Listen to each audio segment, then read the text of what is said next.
When you wake up in the morning, you need to say thank you, Allah. When there are problems in your life, you need to say thank you, Allah. No matter the difficulties, no matter the problems you've got to face in life, you need to be strong. Keep moving. Don't be deterred by what people say about you. What you know best is what you need to do. What you love best is what you need to continue to do. Because no matter what you do, people will always say what they've got to say about you. Either there will be negatives, there will be positives, but keep moving. Do what is right. Leave the rest with Allah. Good evening, Liberia. Welcome to the program Issues of Today. Right here on Voice of Liberia 104.1. This is where we converse to talk about the issues of our country. Like I always said, there are issues that are good, there are issues that are bad. But how can we work together as people to make the bad ones good and make the good ones to continue to be good? Welcome to the program Issues of Today, right here on Voice of Liberia. My name is Sekou Sharif, and today edition promises to be great. And as a matter of fact, we have a very loaded edition. No time to waste to move into so many issues. Let me just give you the lineup of what you're going to be doing on today's edition of the program. Shortly, we have in our studio the president of Patel, in person of Mr. Dominic Limle, and also we have the Secretary General Lawrence Cole. The two individuals, they've joined us tonight to talk about issues relating to businesses in our country and look at some other issues in Liberia, some critical national issues. Mind you, they control one of the largest areas within the country, and we'll be asking them about their thoughts as it relates to the upcoming rally by one of the political parties in our country. Are they going to be encouraging their supporters, or is it something they think is necessary for the business climate of the country? And looking at the welfares of businesses, there have been some complaints from other people how things are, commodity prices and all of that. So Dominic Nimlin, the Dominic, that is very firing always, is our guest along with the Secretary General. They're going to be speaking to us shortly. And we're going to talk to them straight up to 7 o'clock tonight. At 7 o'clock, we call it a day, and we're going to have a very important discussion. On today, two institutions, they had a very major press conference in the country. One is the NDC, the party in which Mr. Louis Brown hails from in the past. And so the Secretary General of that party had a press conference on today, along with some party members. They had a press conference today. Abraham Michel, who is the Secretary General, and there are a lot of things being said. We will also play the entire press conference, and on today as well. Also, at the University of Liberia, they had a press conference. Also, press conference was very interesting, and we'll take a look at it. So the two press conferences will be discussed, and our analysis will be provided at 7 o'clock. And that will take us up to 8 o'clock tonight. At 8 o'clock, we take a break. We play you a message from Telecel. And when we return, we will have of us some aggrieved workers of Sony Brothers. Some aggrieved workers of Sony Brothers will be our guests at 8 o'clock tonight. There are a lot of stories, there are a lot of things happening to them, and their rights they've claimed has been violated by Sony Brothers. They've been able to give us audios of some of the things that the owner of Sony Brothers is being heard saying on the tape. So we will have a very tough presentation today. You don't want to miss it. So no time. We want to say And there's something I'll weigh in on at 7 o'clock, and it has to do with Mr. Musa Hassan Belete. Mr. Musa Hassan Belete. I will tell you something, and it will interest you to know. And I will frown on Mr. Musa Hassan Belete for the first time. The interests of our country should be more than anything we do. We should not allow politics. They say people that can throw the rock and hide their hands is what Mr. Musa Hassan Belete is doing. But we will let you know about it in detail. Okay, with us, like we said, we have with us the president of Patel in person of Dominic Nimlin. Mr. Nimlin, good evening and welcome to the program, Issues of Today on Voice of Liberia. Good evening, Mr. Sekou Sherry. And I would like to say a big thank you for the invite from the Voice FM family, and a big good evening to the peace-loving people of Liberia. My name is Dominic Imnan, National Chief on Trade and Commerce at the Liberian Business Association, LIBA. You left that out. Oh, sorry. It's I mean, bigger than Patel. And the positions. national chairman of Patel, and also the president of the Liberia Youth Card Leadership Association. So, how many positions do And you I'm have? not being paid for either one of them, Sekou, so nobody should jealous me. They're pro bono. Mama, you get big positions, though. And someone said they always, when people like you say things about protests and everything, it sounds very important because you have the followers and everything. Let me say good evening to you, Lawrence Cole, the Secretary General of Patel. Good evening. Good evening.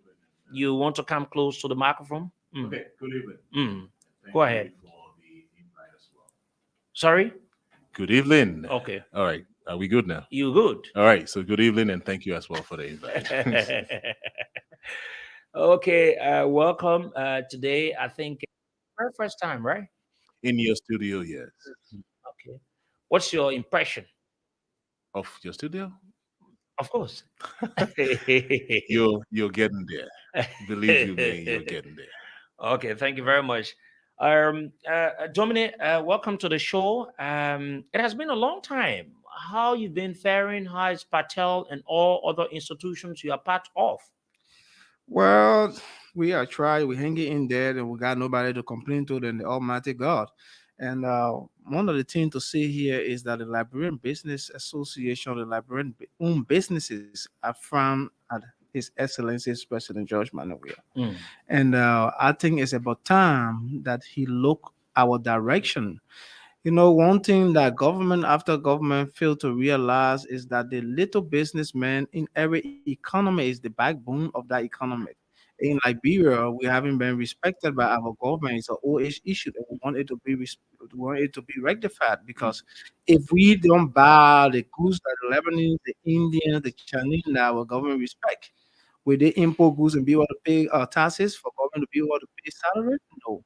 If we are not the consumer, if not the off-taker, who are the off-takers of those people? So government need to respect Liberian owned businesses. I can remember when last our president or our government ever had meeting with Liberian owned businesses, we all were being left out. And we have a lot of burning issues to discuss here tonight. Okay. So when you talk about, let's go straight into it because we might not be having the luxurious of time. How is the business climate in Liberia? The business climate all over the world isn't that good. But in Liberia, especially for Liberian owned businesses, it's not good at all. And our president told us he don't want us to be spectator. And since he said that, I know he expects his able deputies, people that he put in positions, ministers, legislators, to be able to work on that and make it a reality. But to the utmost surprise, it's not working circle. Liberian owned businesses are striving here. For every container of rice or truck or shipload of rice you bring into Liberia, you bring in a shipload of unemployment. Liberia farmers can produce rice for Liberia if only the government look that direction. I remember the agriculture minister when she was on the fence, she cried. But today she's sitting in the seat and she's not looking that direction. Can you imagine the legislature calling business people, calling importers and other people, and they refuse to call the Liberian Business Association? The second to the last day, we have to walk there on them and introduce ourselves and and make them to understand that what they are doing in this country, they are causing problem, and all they do as the legislation to sell our birthright. They are not in the interest of the Liberian people. And our biggest problem in the country that I always said, and I will continue to say it, is the upper house and the local house. Those guys that call themselves representatives and senators, Mhm. they are the one that keep selling the picture of Liberians. They are the one that keep destroying Liberia. Because why is 100% retail right that we ask for that we can get? It's already on black and white. They have sound, they have put pen and paper to it. What is it? The implementation part of it You cannot be mean done. to have exclusive right to Liberians to bring Yes, in rice in the country? no, 100% retailer right. Mm, They will start a bit by pieces, bit and pieces. mm, The 100% retailer right, if Sekou Sherry is the importer mm. of the rice, he shouldn't sell retail. He should only Okay, sell wholesale. okay, If the Lebanese man bringing the rice which is fair by enough. tons Mm, in Ghana, Africa, Nigeria, they know it. Those ministers, mm. those senators, they know it. You don't go in Ghana and see Lebanese men behind counter or Indian men behind counter. No, you see them in the warehouse, in the factories. Mm, Okay? So if the foreigner cannot afford to build a factory, mm, you, the foreigner, you come, you call yourself investor. mm, You cannot be investor, get the cow on your head, the elephant, and you stay going for the grasshopper on the ground. mm. There should be something left for the indigenous. In like, brother, there is nothing. Manasadi, when she came to power, she changed the whole business stuff and giving foreign businesses 25% purchase power while giving Liberian owned businesses 25. While the foreigner got 75% purchase power. Mm. That alone shows that the one Liberian owned businesses will be spectator. We fought it to the extent doing Manasalita, I think you used to see Mm. Chanipo selling Kuya all here. Mm. We got to stop it. We had to protest it. All right. Mm. The 25% they clean the gate us between you and myself, Sekou, we are not benefiting from good 10. I can tell you that the foreign businesses have 95% or 90%. We, as Liberian owned businesses, got 10%. And we are scrapping in there. There is nothing being left for us. And immediate I would need from government as well. We are not getting it. Look at when the president is sent into office, we met him twice. One thing I got to understand, President, we are somebody when you sit with one on one, Mm. he listen and he act. But Immediately? yes, the two different times we met President, we are Mm. because during Manaseli region, I remember I brought rice price down to $13.50. Rice was $17.50, $16.50. We have three different type of rice on the market. Mm. When I wanted to bring rice, I asked for IPD. They did not ask IPD. We went to where I called a press conference. And in my press conference, I stated in that press conference, my rice I will sell, I bring in, I will sell it for $13 or $12.50. It shouldn't be sold for more than $13.50 on the market. That same day, Manaseri and rice importer went to Better Casa Hotel, Terrace Street, and had a meeting. I had the next day they reduced gas price to $13.50. So that is a clear indication that they know that we know what they are doing to us, and that's why they have cartel all over to suppress us as Liberian owned businesses. Since we met the president, he gave two executive order right away. Mm. When we met in 2018 after he has ascended into office. Since then, before you see president where you must take blood test, we know the president we have meetings with foreign businesses every time, but not Liberian owned businesses. And So Liberian are you saying since the meeting with the president, it has been difficult for you people seeing the president? So it means he's not that reachable like the way you people thought he could be. Not at all. President Weah is back on Liberian owned businesses because I guess he been having, I know that he been having meeting with foreign businesses. Mm. Why is it that he don't think about his own people? When he said, you use that word and say he don't want us to be spectator, Mm. he knew that we have been spectator for the last 12 years in Manasari region, in other regions. So we expect him to at least call us because I know President we are listen to radio. I know he got people tuned to the radio stations to give him information. I know that they have told him that the Liberian businesses keep crying. I know that President we are gave $3 million to Professor Tapper when he was at the Ministry of Commerce to give it to Liberian Didn't you businesses. people benefit We from didn't benefit a penny from that money at the end of the day. He and Jimama Wolokoli had a tussle on that money. We didn't benefit a penny. He gave additional $1 million, make it $4 million to Painesville, to Ray Light. We didn't see it when when this took over. We went there, asked her. I personally asked her. She told me, Dominic, your portion of this money is here. But the president we haven't getting a penny of it. You know, if the horse not sell you, the street will not buy you. Every Liberian man know that parable. Mm. If the government cannot build the capacity of its citizen, who you expect to build it? But the Those- government has been announcing some intervention for businesses, local businesses in the country. Are there been no extension to Liberian-owned businesses, as it has been claimed said by the government? if the government sitting with Liberian owned businesses even giving all the ears, Mm. then it will be yes. we can say yes to that. Second, we have wrote tender, we are writing a lot of petition over 25 times. Mm. Took it from one representative to another representative, one senator to another senator, to the Dillon that called, who say he's a light, to the Sir Joseph, who say he's a humanitarian. All of them, there is not one of them. I personally take petition and give it to them when they read it and knock their head, they say, yeah, because we'll put it on the floor. But when you turn your back, they trash it because when they put those things on the floor, it will stop most of the brown envelopes from coming. The representatives and senators in this country is the problem of this country. They have the oversight. When last have you ever heard that they say they put something in the budget for Liberian owned businesses? They don't empower our own people. What do you think we're having artificial rest shortage? We're having artificial gas shortage because Liberian are not the one importing these things. If Liberian was the one importing it, they would never want to stop their own brothers and sisters. I hear people saying out there that Liberian are not serious, they are not business friendly. That is some rhetorics, the pit of hell. You look on the street, you know people will come to you and beg you. In your week where you will take $20 and give it to some brothers and sisters. You will see they will go to the Manjua market. They cannot afford a bag of your shoes. They will buy 2 or 3 pair. That young man or young woman will pass around with that weight on her head. We're all eating, no drinking under the hot boiling sun and rain. And you look at us and tell you we're not serious. How serious we want us to be? Let me go to the Secretary General of Patel. You're listening to the president, and he said all what he said concerning the issue. What are some of the pressing issues you've heard the business people of our country they've said to you people? Some pressing issues. Believe you me, some of the present issues begins with the port, the Okay. port of Liberia. You know that the free port of Monrovia is actually, we call it the gateway to our economy. Mm. Now, if you look time back, I remembered Edwin Snow, Honorable Snow spoke about Mm. he regrets signing into war Mm. the APM terminal. That is one of Liberia's biggest problems. We as business people, that is one of the biggest problems we face. Mm. Now, APM continued to reject our national currency. APN terminal. Yeah, APM terminal doesn't accept Liberian dollars. It has to be in US dollars. When you ask them to tell you that the contract is signed in Liberian dollars, In USD. for, In for heaven's sake, which country does that happen? And now the thing is, it's a whole cahoot.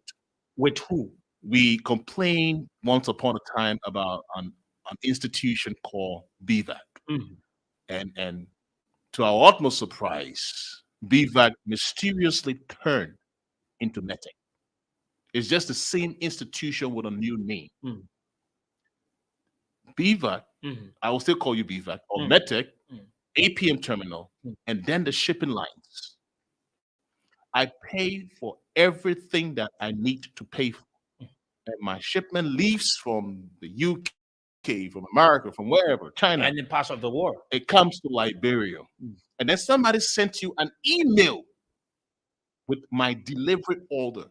And you consciously, intentionally, knowingly withhold it so that it spends days with you. Then you call me and tell me I have to pay you 900 United States dollars to receive an email that was sent to you. I didn't get that well. The I'm shipping going to line. say that again. The Mm. shipping line. Mm.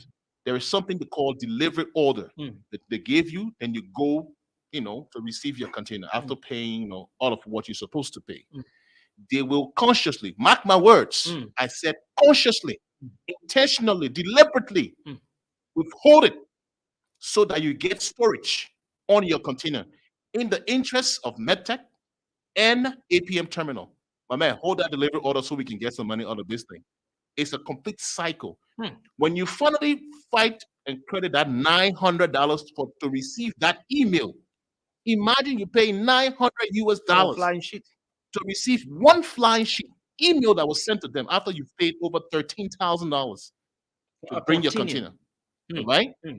That flying sheet, you pay another $900 for it. And you are happy. You leave the shipping line, you go to MedTech office and APM terminal.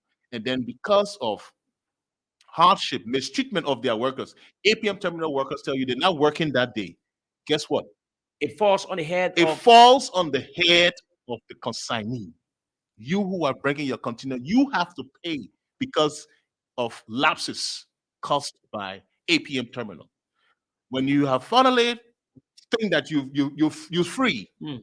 then they'll tell you, hey, my man, you owe us some money. You have these charges. We've kept this thing for this time, and then you go and pay again before coming, or you have to go back to the shipping lines. Guess what? Mm. You have to pay another money Deposit as for the container guarantee that you that you return. returned the container. Get that money again. Sure, he got to finish. When you pay that money Mm. and return the container, before you get that money, it is as easy as a camel passing through the eye of a needle. Listen to my English. Mhm. It's easier for a camel to pass through the eye of a Which needle is very impossible. than for you to receive that $300 that you pay. Why are we going through all of these sufferings? What have the people done in We are addressing coming some to of the that. problems? I'm coming to that. Because it sounds What very. have we done? Mhm. Why are we going through this? It is because we have some wonderful brothers of our country Mhm. that are there as lawmakers in the upper and lower houses. All right. Mhm. So we said, no, these people did not just come to Liberia. Mhm. These people came through a process. So let's go to where the process started from. So we write 25 counts petition and took it door to door. There is no office in that Capitol building that can say they did not receive a copy of the petition. Every embassy received it. People call us. They talk to us. We calm Complaining down. what people are going through. We explain Mm. everything. Everything is explained clearly. The only difference is at then it was BVAC. Now it's METEC, but it's just the same old process. It's just a change of name. So, change of so name. Sekou, Mm. it's like a cartel, right? Mm. So Metec, which is BVAS, changed to Metec. The shipping line and APN terminal, they form a cartel. That cartel, Metec will hold the paperwork and delay it. People that you saw to get in 2-3 days, But daytime why are or they in doing few this? hours, This is Because just they for need you to to get run money. into storage, run into demurrage, and run into penalties to pay unnecessary money. All the things that Metec told us that they would do, they will build warehouse, they will do this one, they will get to make trade facilitation to be very smooth. They would make sure that they have a scan up machine. All of these things, not of them have been met. is this is this a recent issue, or it is something that has been on for Something maybe that for a have been year? on because I have Over the years. called the LRA boss, I called the custom commission. They have try their best. It's not working. And we as the stakeholders, the leaders in the private sector, people see us to be whining and whining or taking bribe from these people. Because we don't talk to so now we get tired of talking. Mm. And people want us to lead to protests. People want us to lead to go slow. People want us to lead to a lot of things. We keep begging them to calm down. But we're getting tired. We're being pushed to the wall. Why APM terminal refuse our national currency? Because of APM terminal refusing our national currency now, the shipping now refuse it. They don't take Liberian dollars. The Metec don't take Liberian dollars. You have to pay it in USD. If you follow my advocacy the way administration, when I offer the CG of LRA by then, they're the same thing saying that we should pay our taxes in USD. And I USD. challenge you at all, man. I tell them, no, this is Liberia. This is not America. There is no day you go Ghana and pay your taxes in USD. You pay in cedis. So we're going to respect our currency. What she did when she myself put on it, she saw the country, the people in the country took my side because we usually use the media. What she did, she print a big sample, I don't know, 40 feet or 20 feet size of a sample and put it in front of people and say pay 50% USD, 50% in Liberian dollars. This is wrong. Why we don't respect ourselves as Liberians? If we don't respect ourselves, nobody out there will respect you.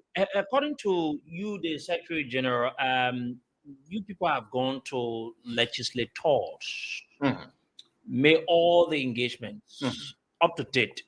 Nothing has been done. And yesterday, business people are complaining. Are there other measures you people are put in place to address this? Because this is a very, a pressing and a issue that could bring somehow embarrassment to all the business people that are using the free port of Monrovia.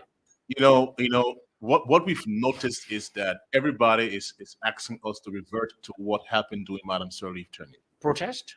To shut down the economy. We don't call it protest. We just, It's our right. it's all right. If we decide not to business open people. our shops, That's how we show our power and we our sat strength. down, and the country lost millions of dollars for 4 days.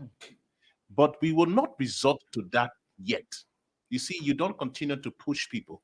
They say one, our country people say one, they say two. So right now, we are contemplating again on reaching out to them as the last and final reminder. Mm. Remember, we are in the festive season. You don't want the country's economy to shut down. You wouldn't want that Mm. because a lot of money will be lost by the country. So we will go back to our legislators. I like the way you placed it. Mhm. We will go back to them and present these documents again so that they know that the people are serious. If and only if nothing happens, believe you me, the business community is going to take her decision. All the documents you've mentioned, you presented to the lawmakers. Have you had the time to sit along with them, explain in detail? They will always let you know that. Believe next week we're calling you so we can sit and discuss this thing. Putting on the That floor. next week will never. That Going next years. week, repeat. I repeat myself. Man, I said That we doing the next same thing week will never show up. today. This You government want the to same call thing. some of the lawmakers you've met? We have called names. I called The names. chairman just You made said Sir the Joseph. side Joseph, the Darius The DeLong. Darius I mean, DeLong. the key They are, individuals in Prince Montserrat Moy. that speak out. The Zopena, Fanati Kofa. Mr. Kofa, Franti Kofa, all of them. and they to use the free port. Oh, yes. Maybe they have some. They have Immunities. legislative immunities at the free ports. Okay. Duty free. Yeah. They don't pay. It's free for them. With all these things that you've mentioned, what is it costing for business people? Because at times people go to China, go to some other areas to bring their goods in the country. Mhm. People in the used car business, like the chairman. And when you have these too much, spending unnecessarily, it hits the profit of the business. So let me tell you what it impacts to the businesses and to the Liberian people at large, because the Liberian people are the consumer. Mm. So if you circle bringing a container food or shower slip or that is on, it's a Liberian. The Lebanese man bringing the same container of shower slip or bringing it in huge quantities. quantity. Mm. The Indian man the same thing, the Chinese man the same thing. And guess what? Those three people that I just named, they don't pay cash for their own. To It's do letter letter of credit. LC. You the- circle From the port? from the Oh, from from the the buyers listen, where they- listen. I come here, I will go to the port. Mhm. From where they bring in the banks refuse to help Liberian owned businesses, Mhm. but they do it to foreign businesses because they have seen the document Maybe that was some made. kind of lack of trust. Liberians are not noted for paying. Liberian are very much noted for paying. I will tell you what make Liberian cannot pay and they use us as case studies. I will tell you that. Mm. So the first thing they do is this. Let me start with the bank before coming to the port. Mm. The bank say who want to take a loan of 50,000. You go to the bank. The bank going to ask you for property value your great grandparent had. That's a clear indication that they don't want to give you it. Mm. Then Seku will go around and lob it. He come to Dominic, he go to Cole, he go to Edwin Snow, he go to Prince Moy, and they help him and give him the property value. He carried it. They look at the property value, they say, okay, Seku, we'll give you the money. Our charges on our 50,000 is 35. Our legal fees, all this one. Mm. They cut that 35 off. They say, okay, every month you ought to pay 4-5. Okay, you the money for 6 months or 1 year. The first 4-5 they take it from you. You haven't invested money, start paying for you. You So haven't that even money- you haven't even left the Listen, bank. Listen, You haven't 4-5, plus 3-5. 3-5, That's 7-5. 7-5, right? So you left with what? 42,500. The No, 44 it's 8,000. It's 8. it's It's 5. 8,000. You left with what? 1,500. No, Oh, so you left it's with 42,000. Yes, You left with 42,000. 42,000. So what happened with the 42,000? You And the following month you have to pay. thank you. So wherever you bring in a goods from Seku, it take 2 to 3 months. If you bring in a goods from America, 2 to 3 months, because you got to go buy the goods, you'll Yeah. take time. Sometimes you and people join on container. Liberia is the only country Seku to tell you how pitiful it is. You see 65, you might be on 143 container. See our sisters, our mothers in China, they sleep, the teens sleeping in one room because they want to do business. Why is it that we keep suffering our own country? Why? That container we call groupish container. Sierra Leoneans, Ghanaians, Nigerians can be laughing at us when we go to container in China. That's Sabuma is the head. Sabuma explaining the story, you'll see him crying. They can make mockery. They say, this is the first time we see they want 25% on one container. But you see one person from Ghana doing 50 containers at a time. And they do it every quarter of the month, every 3 months. And that container, the beaver in China refuse, or the method in China refuse. They say that waste of time, they cannot work on that container. On that container, the LRA, which is the Liberian Revenue Authority, put penalty on you for the beaver not doing the work because they say it's waste of time and because they have so many people on that container. You see how unfair it is? So the bank refused to give you that money. Mm. Before the goods come, you pay two payments. Before when the goods arrive, the same month, like the third month, you pay the third payment. How much you got taking for that money, Seko? Maybe you've taken almost like 30, 35, 40% of the money. Thank you. Right there, you stuck. You don't have money to clear the goods. What you do? You turn your back to the money. You go into the money changers. You go back to the same bank, say, "Give me money." They say, "You're not finished paying the first You money. I will haven't give you paid the money." first money yet. They trick you up. You walk across the street. You go to the money changer. The money changer give you money for 25% Seko. Let me tell you what Liberian owned businesses pass through. They gave you that money for 25%. The first good you sell from that container, what your first priority? You have to pay the money changer. Right there, that 1 month that you paying the money changer, in that lucky say you're not even be able to pay the money changer within 3 months because the same slipper you bring in the Indian, the Lebanese when bringing it, he not paying his custom flat. Sometimes they give them duty or they give them waiver or something they call you will sell before you pay the custom. Mm. Like so you go buy a new car, they will say duty pay and duty free. I know you not see it. You go ask for the Lebanese people that selling brand new cars. So they will tell them say duty pay or duty free. You pay to put it in the abandoned warehouse, they'll be selling at the same pay. Why are you trying to break They are even? being more leveraged I'm to coming. foreign businesses, like you claim. Then to African, to Liberian owned businesses. That one we cry now. That one make us to be spectators in our own economy. So right there, that one make we cannot pay the bank loan. That the bank loan are driving out now. Mm. So right there, you bring the goods, you selling the slip of $50 for one to break even to people to pay the bank and pay whosoever you owe him. Mm. You're paying store rentage. Your children got to go to school. You got to pay transportation. You got to pay for light, electricity. You got to pay somebody in the store to help you. Mm. You wish the slipper is selling $50. The Lebanese, the Indian, the Chinese selling it for $30. Who are they going to buy? Who are they going to buy from? And in like, bro, we all love ourselves so much. Mm. We don't patronize each other. They're going to that people to go buy from them. You can't pay the money changer on time. You can pay the bank. And your interest rate to that bank is different from the foreign business's interest rate. When the Lebanese man, the Indian man want a loan, he walks to the bank and the bank will tell him bring what they call actually always carry lease Lease agreement. agreement. Yes, Yeah, that they lease carry lease agreement they get them agreement. those millions of dollars on. But like brand-owned businesses, forget it. So they always use us as a case study to have them because they know the money they get, you know you won't be able to pay it back. So they use you the millions of dollars they give to the foreign businesses that they cannot pay back. They use you to have To it. cover it You up. know how many Lebanese and Indian that we know that have taken bank loan that don't pay? That American electronic on board, the Indian man, he will take the money and go gamble it. Let the other store that are right to RB bank go there. They get a man loan 3 times. They get the first time the man's corner, the second time the man's corner, the third time the man took it, run away and go Lebanon. Nothing came out of it. The Indian man, the same thing. And I can name over 500 Lebanese and Indian that have taken bank loan that didn't pay, and even my pay at the court or the debt court. You never see those people in newspaper. You just see hanger on them and the way they disgrace Liberian every day and night, and they know what we go through.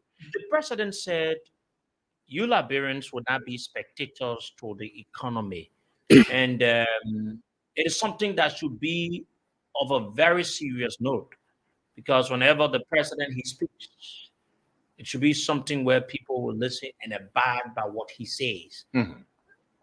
Have you people, not just meeting one on one?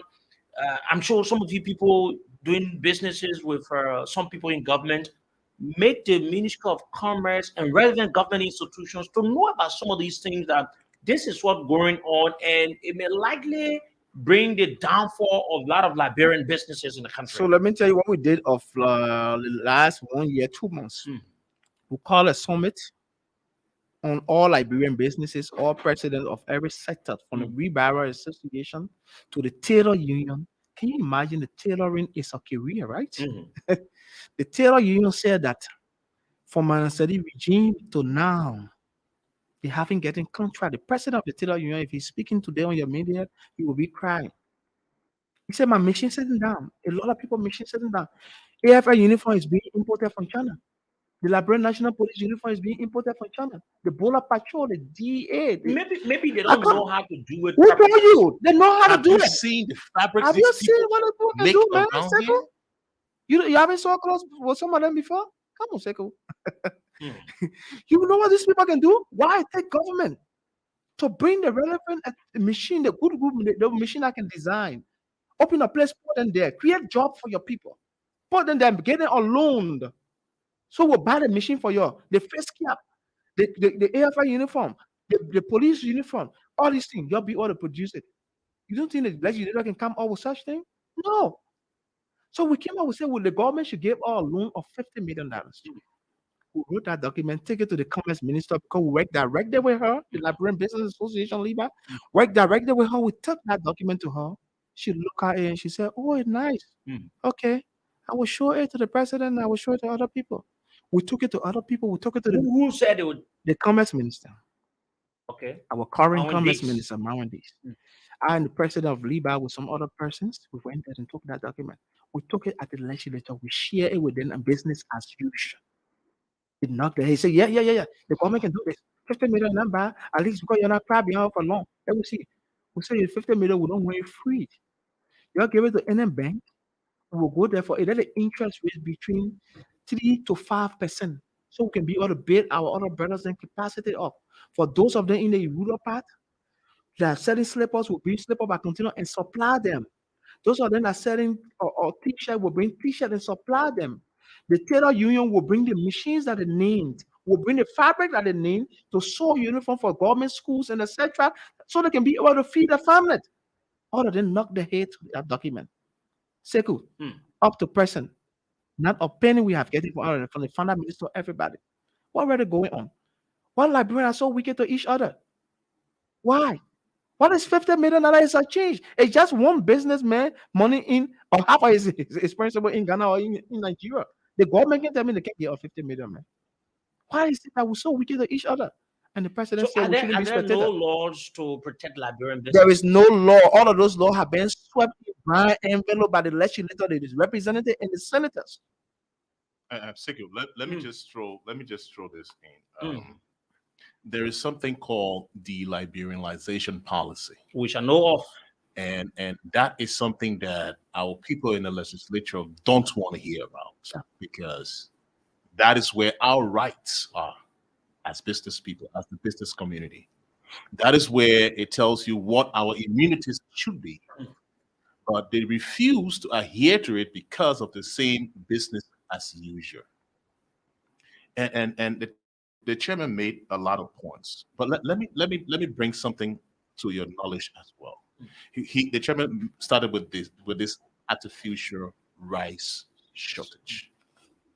And you know, it's a good thing when the government comes in and say we want to subsidize. And we appreciate that. But was it done? How was it done? Two questions. How do you answer them? It's another thing. So now our government is saying that we should buy rice on a wholesaling price at 17 US dollars. And the retailer should sell the rice at $17.50 USD. But yesterday, just in central Monrovia, we bought the rice at $18. Central Monrovia, not outside Monrovia, central Monrovia at $18. When this pronouncement came up, as usual, we will go to the field, we'll interact with our people. And we were fortunate to sit at the free port where members of our community were buying rice. So they bought the rice at the $17, amounting to 2,550 Liberian dollars per bag. And that person is supposed to sell it at $17.50. But this is the most amazing part. Do you know the expensive that person is going to pass through just to take the rice from the free port to wherever they are taking it? Let me give you a picture. If you have a barrel, take it and let's do the math together. You buy the rice at $17.50, which is $2,550 Liberian dollars.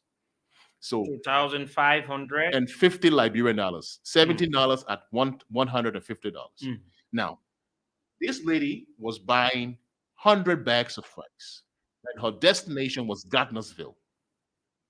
So she buys the rice, the 100 bags of rice, it amounts to 255,000 Liberian dollars.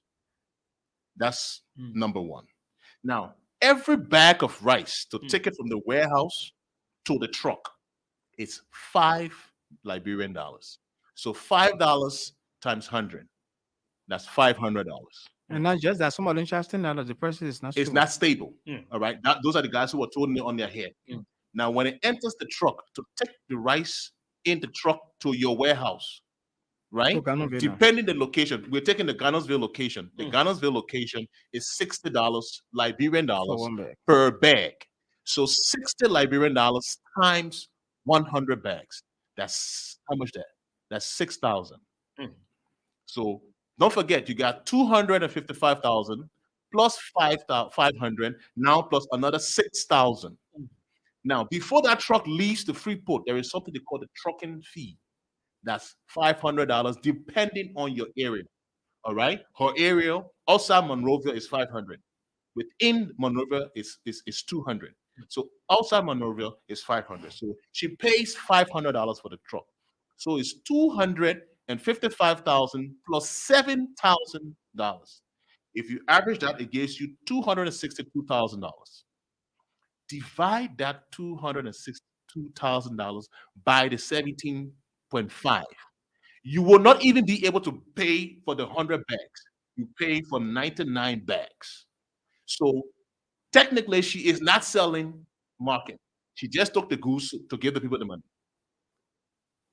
How can this work in this economy?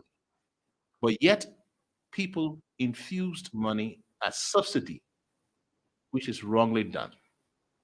When you do things the wrong way, you get the wrong result. If you sit with the wrong group of people to do things, you're definitely going to get the wrong result. We told, like, sorry, I'm going to jump. We told our central bank, my boss was there. We all sat in this wonderful conference room, nicely air conditioned, like your studio, right? Oh yeah, I'm enjoying the ambience in here. Believe me, right? We sat in this place, and central bank could not even show us specimens of what they were printing. Now, it will amaze you to know that the coins that central bank printed is mandatory now to every local bank. When you go to withdraw, if you went for, I'm just going to put it in a simple scenario, for $100, you're going to receive 75. No, it's 75 in the notes. The other 25 is the Coins. the 10 cent. Is it that? It's mandatory. Is it that Now, they- the hurtful part is you cannot deposit the coins. Yep. You can only withdraw the coins. The bank cannot deposit it. They refuse it. Huh? Yep. Do your case study. You cannot deposit the coins. You can withdraw it. Yes. It is something we need to investigate. I Please don't do. want to believe it, but it is Yeah. something we need Please to do. investigate. Everything that we say to you, we do our background. Why do you people think that you've not been respected? Because from your explanation, it is like almost all the things being done, even though you people are to be informed, but you've not been informed. So let me tell you, we have been doing a lot on this president we are regime. Is it because of political interference? Well, we are not political, we are not partisan, we are not religion. Okay, we just we are have business diverse people from diverse background, part of us. So the first thing we saw on this region, President we are region, is the Firestone will directly going to the farms, because the Rubber Union Association have a union that buy the rubber from the farmers local or farmers, take the yeah. rubber from the farmer and go and sell it. Firestone have been stealing from Liberian people for hundreds of years. Up to today, they are still doing it. Can you imagine that they take our raw material and take it to Senegal and manufacture them and send it different parts of the world? So the American or the Firestone owner who is American, are they trying to tell us that Liberia is not suitable enough for a factory? I would like to say yes, it's more than suitable for a factory, not just for raw material country. It shouldn't be known for raw material. They went to where to cut the people off, the other families from eating. They went to where and started going to the farm directly buying the rubber. When we received that complaint from the president of the Rubber Union Association, who ran it. And I told Firestone, I said, don't double dare us. The workers have been protesting, but this time around, you're going to be the contract. We're going to bring you to spotlight BBC, CNN. I will spend any amount for them to know about the wickedness you are doing in Liberia. You're exploiting the Liberian people. will know how much contract you signed. You're giving all less than 0.3% royalties. Why you are being so wicked to Liberian like this? You don't want to And I blame don't them. stop there. You I don't come want in. to blame them. Simenko started the same thing, Seku. Mm. Simenko started going supplying cement from door to From door to door. door. I went there to the Frenchman and told him, Mr. Franco from, why you don't do in Africa because that you own half of the economy there? I stand to be corrected. You don't do it in Liberia. Why you don't do it in Guinea? Don't try in Liberia. The very next time we hear you, this is where you stop. 100% retail right belongs to Liberian. Send the legislator cannot enforce it. Send the commerce ministry cannot enforce it. We are Liberian owned businesses. We will gas our car. We will put food in our stomach. We will go from door to door and insist that you do those things. That has a medical stop. It didn't stop there. APM terminal went and downside 24 Liberians Unjustly. because the contract between APM terminal and the government said that in the first, I think, 5 or 6 years, Liberians should be employed in high offices, and those Liberians went and asked, why are we not in those offices of the president? APN terminal got angry and downsized them for no reason. I remember the president went through the case and told them to reinstate the people they refused. The labor minister by then went through the case and gave an ultimatum of 4 days or 5 days to reinstate the people. They refused. The justice minister, the current justice minister, spoke for him for them to reinstate the people they refused. And we had to go slow in people for 3 days where I was beaten. My clothes were torn on me by police. I went to jail, But when and you I have to speak- take that case to ECOWAS court in Nigeria. No, but when They you- have to send a communication to APN terminal before they get threatened and reinstate those people that are so working. that means Why they don't respect our should government? be blamed Because the representatives and senators who have the oversight have sold their stomach to those business people or those Just for the brown envelope. people, the brown people that have sold their stomach, sold the Liberian people integrity, saw you and myself featured, so setting our children featured again today. Seku. Dominic, I want to ask you and the Secretary General before we go to the lines. You guys are saying some, touching issues. Liberians are listening. You have one of the opposition political parties, but in under the ban on CPP. These are some of the things they claim are taking place in the country for which they've called on Liberians, and they say Liberians are suffering. You people control one of the main areas in the country.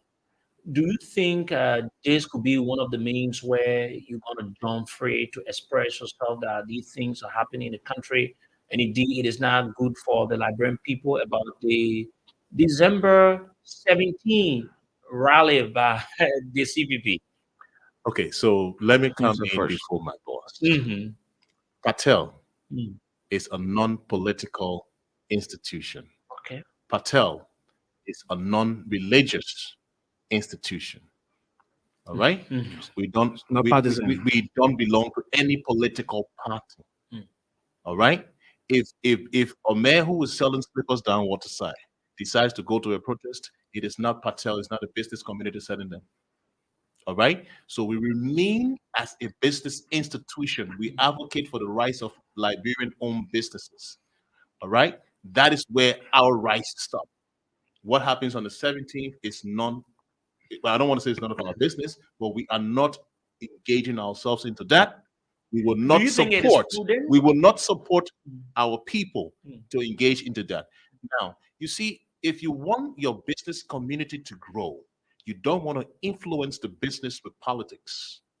So what we do to our people is we try as hard as possible to divulge the political mindset that try to infuse ourselves into our people. We try to divide them from there, and we put more of knowledge of the business community into their heads. Now, nevertheless, these are individuals. I repeat, these are individuals. If a person decides to go and join the December something, it is his or her own business, but it is not being sanctioned by the business community. No, we are not getting engaged. We will not get engaged. You think it's helpful to the business community? Well, Sekud, I would say it's not helpful I speak for myself in that capacity. I'm not speaking for the whole country because as business person Are you speaking in the capacity of As- the chairman of Patel? and the chair on Trade and Commerce Republic of Liberia for Liberian businesses, which is a big position. Mm. I would say no because we can shut down the country in a second. You know that. When I talk about shutting down, people shake. When we talk about shutting down, people shake. It takes a second to shut down people. It takes a second to shut down anywhere we want to shut down. It takes us just a second. And they can send the ERU, the AFL.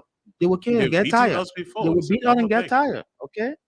But we believe in engage. When you see us coming up with such positions, Mm. then you should know that The we have cup is been full. pushed and the cup is full. We are not political, we are not partisan, we are not religion. People from Okay. diverse background is part of what we do. So it's their right to do what they feel are doing. But the As business community, individuals, the business community, the Liberian Business Association distanced herself from it. Are there The Patel distanced herself from it. I cannot speak for others, but we're not going to be part of it. And anybody from that sector who want to be part of it is his or her right to do that. what is the ultimatum to the government and some other partners as it relates to some of what you've explained? So the ultimatum to government, we're coming up with the last, like my Secretary General said, we should be a 5 or 6 person here today. Sorry that other people have some, they have to go on some other other radio engagements, stations. Mm. So we will give right after giving our petition statement. petition, which of course coming up on Monday or Tuesday, Mm. we will give government 2 weeks. After the 2 weeks, we'll take action. We'll start to take action. Okay, you're listening to the program Issues of Today right here on Voice of Liberia, 104.1. My two distinct guests, there are from Patel and some other business institutions, Liba. Libar and maybe your own institutions, there are plenty. Dominic Nimland is the chairman of Patel, and also you have Lawrence Cole, who's the secretary general of Patel. And you've listened to them, go to the lines and take your calls on 0770 907 907 0770 907 907 0880 907 907 0880 907 907. For those of you out of Liberia watching us or want to form part of the program, the WhatsApp line is 231-770-907-907. This very first caller. Hello. How you doing, brother? Good evening. Uh, this is Mama Arish. I'm calling from Diboro. Mama, go ahead. Yeah, I just want to contribute when it comes to the rest issue. As the chairman was just saying about the rest, you will not tell somebody to buy rest for $17. You bought a rest for $17, which is 2,000 plus. Then that person like me, I'm $13. Each of the rest, when we're taking it from people to real is $100 for each of the guests. So if we have 30 bag of rest, just calculate. If we're taking it for people to go dollar, it's $50. For people to come eat, it's $50. About all this money, you calculate the amount of rent, and sometimes you go spend a whole day over, you have to buy food to eat. Calculate that money. The water that you take, calculate that money. Then you can tell somebody, say, there are $50 or $7. So you can go. Okay, Really? okay. Let me take another person. Hello. Yeah, People Sherry, how are you? My uncle, my mother, and Katia Sherry. Go ahead. People Sherry, this Adama Kane, I joined from Ghana, People Sherry. Mm-hmm. People Sherry, I will tell you, I want the president that want for the government to succeed. From 2000, I voted the government. What I generally post over there. So Sherry, I get rough copy. Now I can show you from that capital building where I advocate for farming. I went Guinea, I learned agriculture for 12 years. Yeah, not go to school. But the only thing I know, Civil Sherry from that time up to now, when I tell you Civil Sherry, I'll now run to that capital building. The only person that went see my area that represents Solomon John. But besides that was Civil Sherry, I swear I frustrated and I tears set in my eye and I don't know. I don't even know what I'm like where I advocating for agriculture Civil Sherry from that time up to now. When you want to see the rough carpet, just show me your station. I'll bring it there, go through the thing where Barclay went through to Bana FM. You will see the level that in that rough carpet concerning about Liberia, concerning who's suffering this country where our own government are going to power. They don't want to empower the stakeholders, not even part of them. So, Sherry, I beg you, we need to invite me to operation the rough carpet, please. Okay. Thank you very much. Thank you. Thank you. Let me take this other person on this line. Hello. Hello. Hello? Good evening. Let me take this person. Hello. Hello? Okay, let me take another person on the line here. This guy is on the line. Let me come on this side to take this caller. Let me come back. So this. Hello. Yes, hello. Good evening. Yeah, my name is John A. Rachel, and I call you from my resident in partnership. Go ahead. Let's hear you. Yeah, I want to say thanks to the two gentlemen in studio from Patel and Liga. I listened to them speak, and I mean, they just said it right. We are totally dying in our country. You know, my wife got a stove at China Billing, and it's so frustrating to know that when she comes from work in the evening, or when I call her, oh, sweetheart, how's the business? She says, man, they haven't even bought two or three goose for me. And we spend a lot of money to order goods or order material from China and Nigeria, and no business is going. We are totally dying in our own country. Businesses are collapsing by the day because of that policy. Mhm. So I just urge the government and our lawmakers to see reason to see how best they can pay attention to like black owned businesses so that at least this country can one day pick up. Thanks to you guys in studio and have a wonderful day. Thank you. Let me take this person. Hello. Hello? Yes. Good evening. I was just calling for beautiful. Mm-hmm. Yeah, so the issue to be able to speak their mind concerning the situation the kids with. Mm-hmm. And we will try to speak on such issues because the country has people. So when I get our own bit to follow this, when I support that, so we talk to the government to be able to see reason to make Okay. Thank you. Thank you. Let's hold the calls now. Ali, that is enough. Don't call again. You. Let me go to the Secretary General first, and then before I go to the Chairman, you listen to the calls. It just speaks to all of what we've said earlier. Mm. All right, it adds volume to what we said. Mm. You heard the gentleman; he's crying. I mean, he feels for his wife. Imagine Liberia felt itself. Liberia felt other countries. Our land is fertile. We have agriculturalists all around, well learned, but they cannot. So it's from this background that the 50 million came up, Mm. right? When the Liberia Business Association, we started now in our closet, and we came up with these ideas. So I'm happy that some of our people called to add their voices to what we've already said. But one key thing I would like to leave with you Mm. is this: the Liberianization policy must not shoot, but must be adhered to. Thank Okay, must be a hair tool. Let's go to the Chairman. Dominic, you listen to the callers. Sekou, thank you for the time. I would like to leave the one for His Excellency President Weir. I think I understood he should be in time in the next couple of days.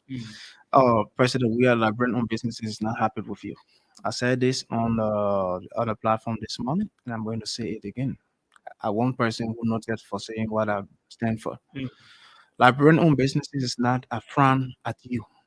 You have turned your back on us. Why I say it is because you know our offices, you know where to find us. President Weir, Your You want the Excellency. president to come find you people? Oh yes, we are his people. We You elected him. think that Oh that sounds yes. He right? should Oh be yes. servant of the Of the people. people. they It's not that Oh he's coming yes. in person. All he needs Oh to do is yes. take his phone, And John, tell- get these people to come to me. Yes. That's what the president needs to be done. So Okay. I'm saying to you, President, we are pleased. Your people need to talk to you. We know when we talk to you, we can get some results. I'm asking on this platform today. I know people listening and they're going to reveal it to you, relate it to you. Please, when you get in Liberia, when you take your 1 day rest, please try and meet with the Liberian Business Association LIBA. Thank you. Okay, thank you very much. The chairman of Liba and that of Patel and that of the Secretary General Patel, they being my guests. We're taking a break now. We transition to bring you the two important press conferences held today by NDC and that of also also is from the University of Liberia. NDC is a political party in the country. So we're taking a break. We're going to be right back on the program. Issues of today. My name is Sekou Sherry. Let's take this break and be right back.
Now, let me say this before I go to what we want to bring the press conferences, folks. No matter what we do, no matter how we do them, the interest of our country is what matters most to me. I will sit here and criticize the government from start to end. I will speak about the ills, but I think it is not prudent enough to do things that could or will create problems for the country. Mind you, the way a government will come and go. Ellen was in this country, and people saw 12 years to be a very long time. Today, Ellie is no longer president of Liberia. We will only talk about the history, but we will not say the president. We will say the former president of the country. So anything we do will affect the country, not an individual. If a government is to do something for a period of time, and we bring problems that will create things that will make the government not to do it, and the government fails to do that thing if the citizens were to benefit, and they are not benefiting, it affects the large majority, not an individual. Why I'm saying this, folks? Mr. Musa has some ability. I've always, and I will continue to have that high respect and regard for him. But at times, politics makes a lot of things so happen.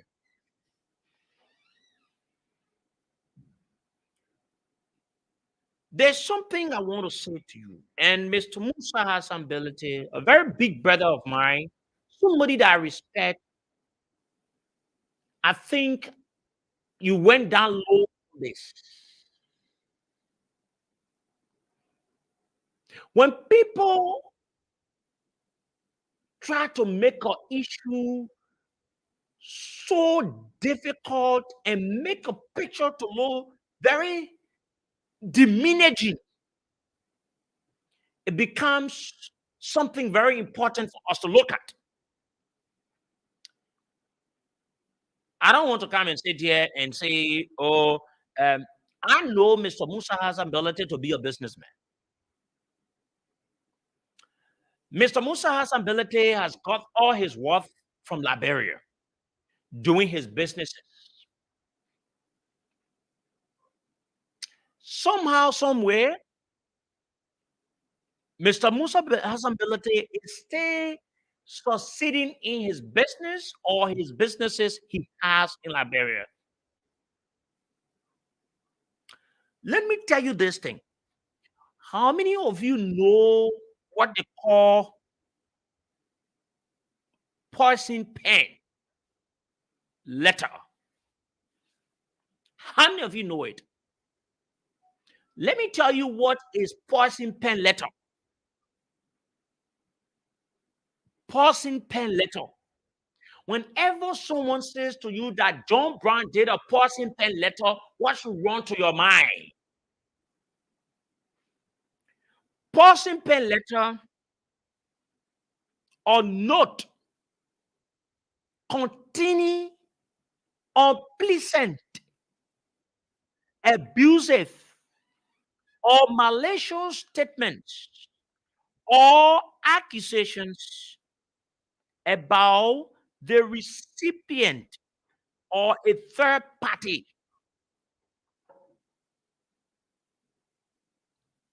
Listen, a poison pen letter, it is a communication or something that it is abusive. It contains unpleasant things in it. It gives out malicious statements about a particular something.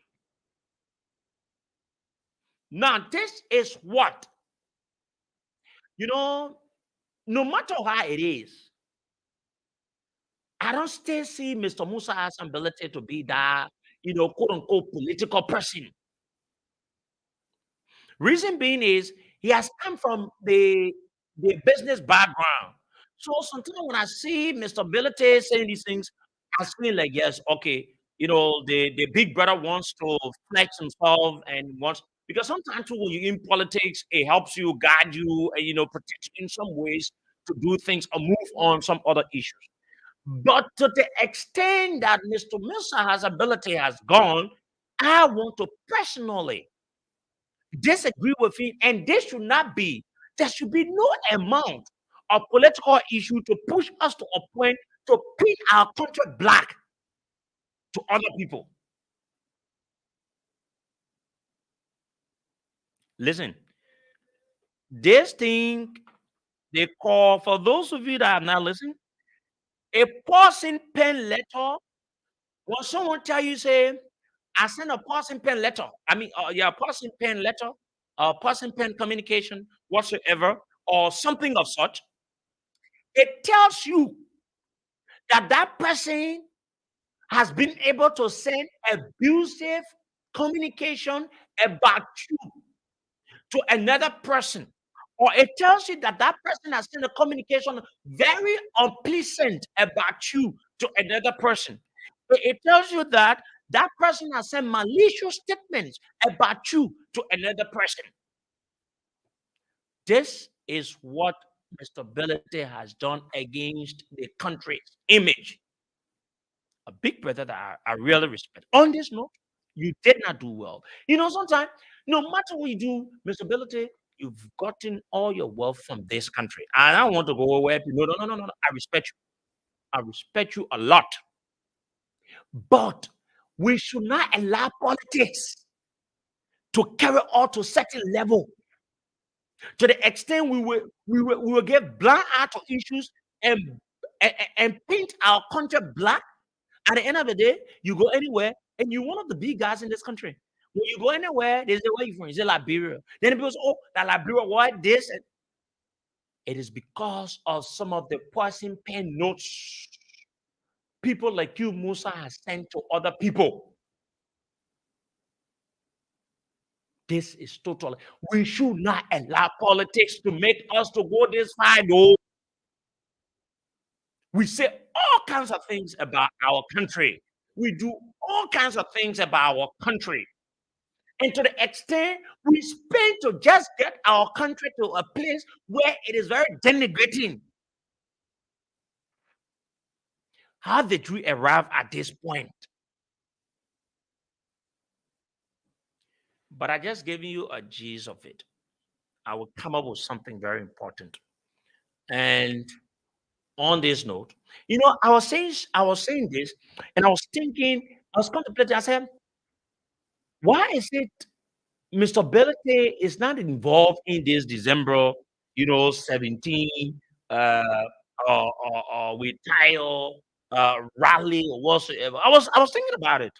So it started to give me some point. I said, but then maybe what people are saying is something that we should believe, where you don't have more of the people supporting this entire thing. But oh God, this is something very, I think, Mr. Ability,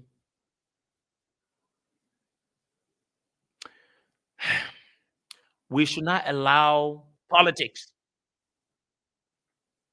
to make us to paint our country as if to say, even though there are problems in Liberia, yes, like you listen to the business people that were here, how they've been strangulated, there are issues. But who told you said there are not problems in the United States? Who told you said there are not problems in some of the ECOWAS countries? There are problems all around the world. But these countries will not pin themselves as to say they are the only countries that you have all the bad things.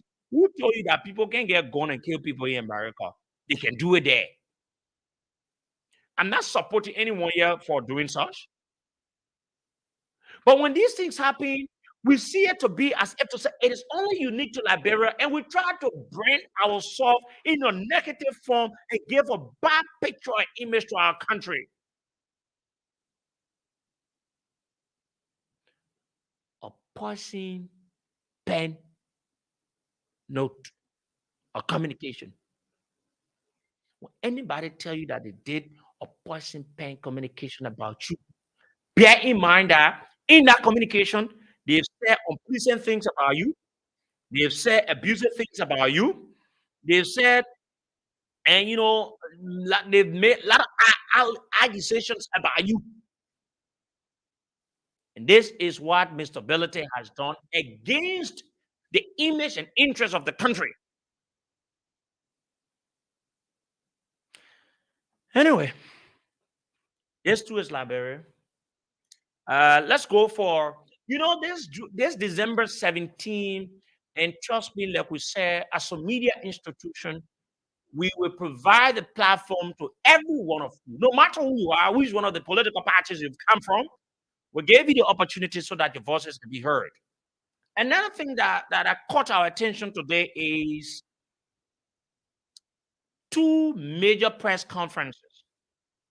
One is from NDC, and the Secretary General of NDC, in person of Mr. Abraham Michel, spoke on behalf of NDC today in the press conference. And another press conference was being held by ALSU at the University of Liberia. ALSU is a university-based student organization or group, and it had a press conference today. As Mr. Louis Brown and the likes of others rallied the support of Liberians with the claim of them saying that Liberians are suffering. And I like the way Liberians are responding. And honestly, we provide the time and opportunity to every one of you voices to be heard. We open the lines on many occasions. We played the speech of Mr. Alexander Cummings, and you listen how Liberians responded. 98% of the calls were against the rally.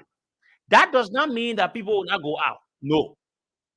Today, we have two major institutions having major press conferences. Let's take a time and listen to them, and we'll provide our analysis. Let's start with the students, because the young people are the ones that any government or opposition will think that they will be advocating for, because all that they will do that for the future of the young people, right?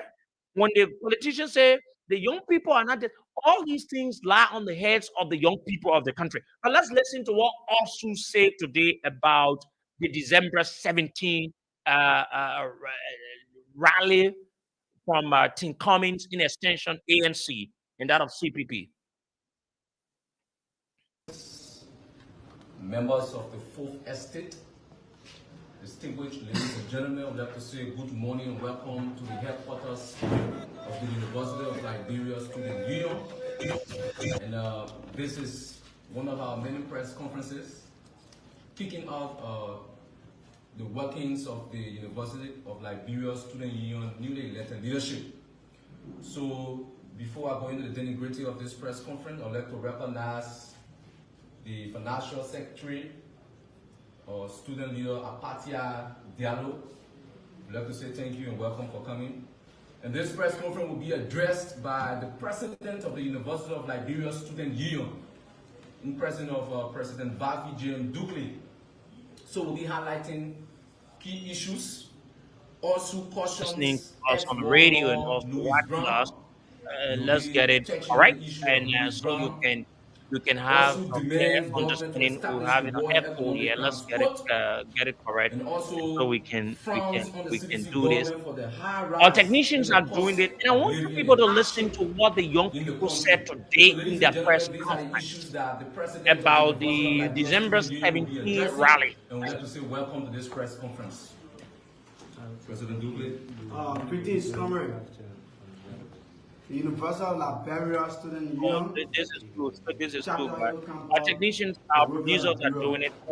You're gonna get it Also very clear. cautions ex-warlord Louis All these other Brown areas, man, demands the don't need to be government of there. Liberia to Take establish the economic and war Okay, wait. code. We need to Fronts get on the back. CDC government for the Okay, so rise that is it, folks. You're in listening the to the cost of program issues of living today. and growing hardship in Liberia. The University of Liberia Student Union acknowledges the right of all citizens to peacefully assemble at all times. Members of the Fourth Estate, distinguished ladies and gentlemen, I would like to say good morning and welcome to the headquarters of the University of Liberia Student Union.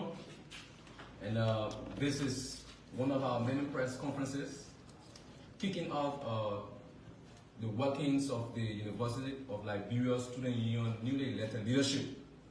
So before I go into the nitty-gritty of this press conference, I'd like to recognize the Financial Secretary or Student Leader Apatia Diallo. I'd like to say thank you and welcome for coming. And this press conference will be addressed by the president of the University of Liberia Student Union, in presence of President Vafi James Dukley. So we'll be highlighting key issues, also cautions ex-warlord Louis Brown. You'll be touching on the issue of Louis Brown. Also demands government to establish the War and Economic Crimes Court, and also frowns on the CDC government for the high rise in the cost of living, the hardship in the country.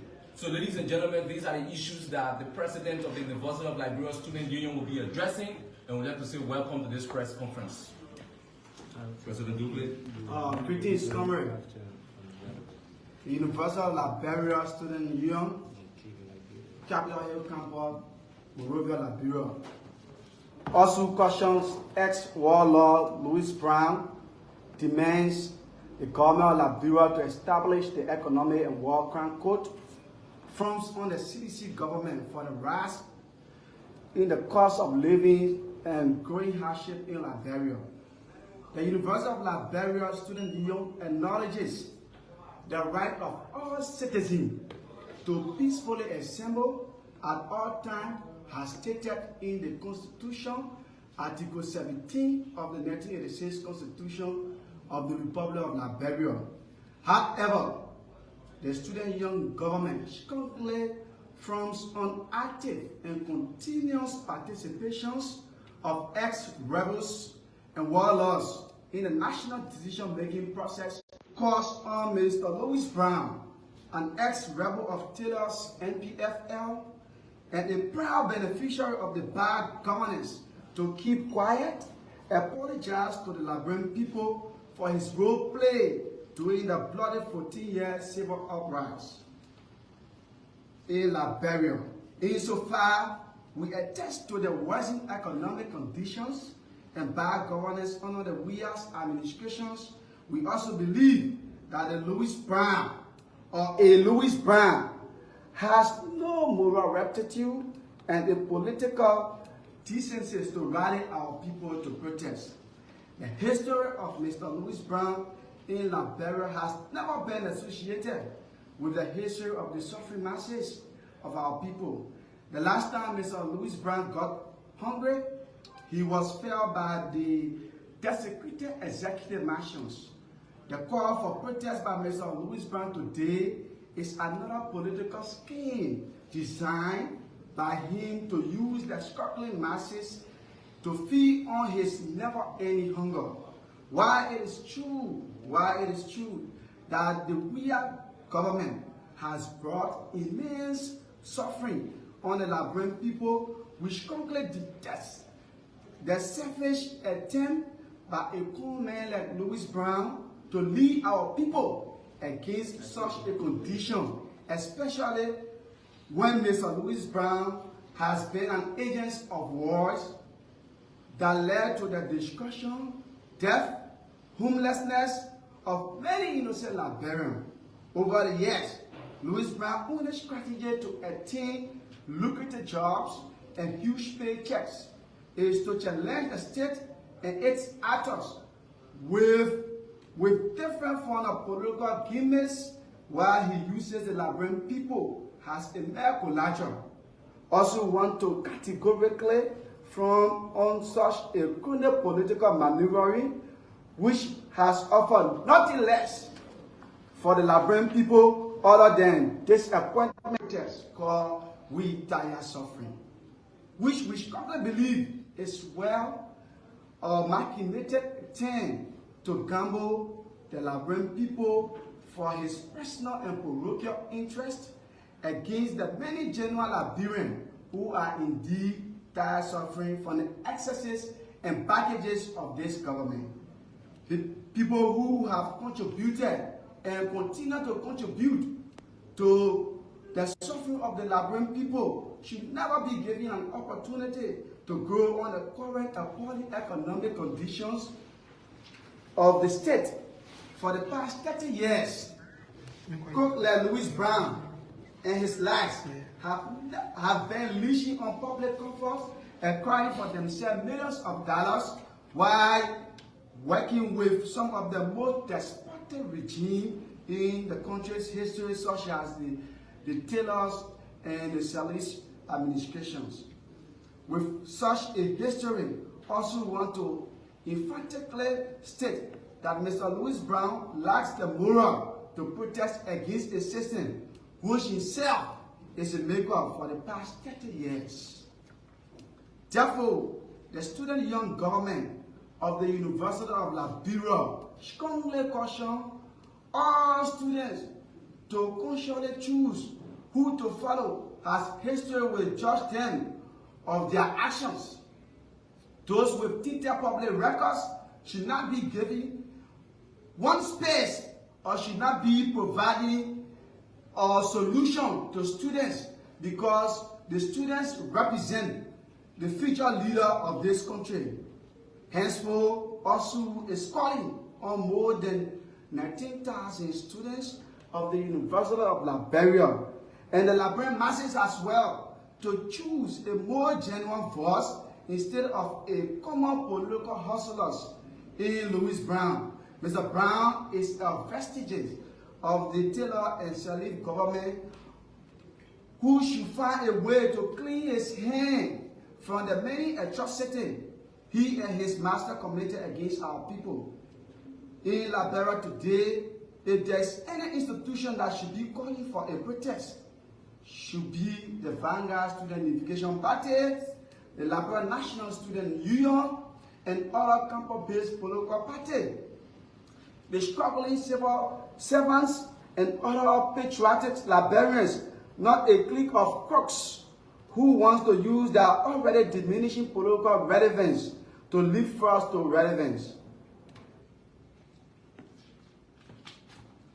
In his role as advisor, Mr. Louis Brown advised President Taylor and the NPFL, which culminated to the arbitrary arrest, torture, and mass killing of many innocent students at the University of Liberia campuses only because they disagree with the governance of the state.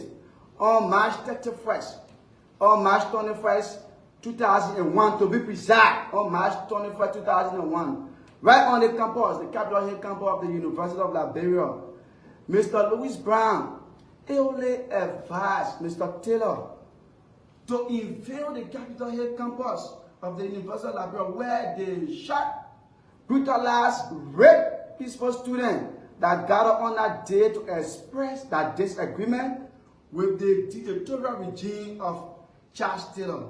Also, will not sit here, especially at this time, to allow the same Louis Brown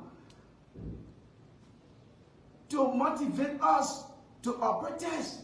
We cannot allow Louis Brown, who presided over the torture of students on the campuses of the university, to protest in our presence, especially calling on the support of university students.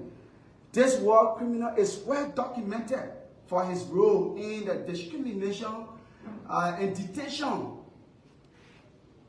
and maltreatment as well of the many Liberians while in the Taylor and Salif government.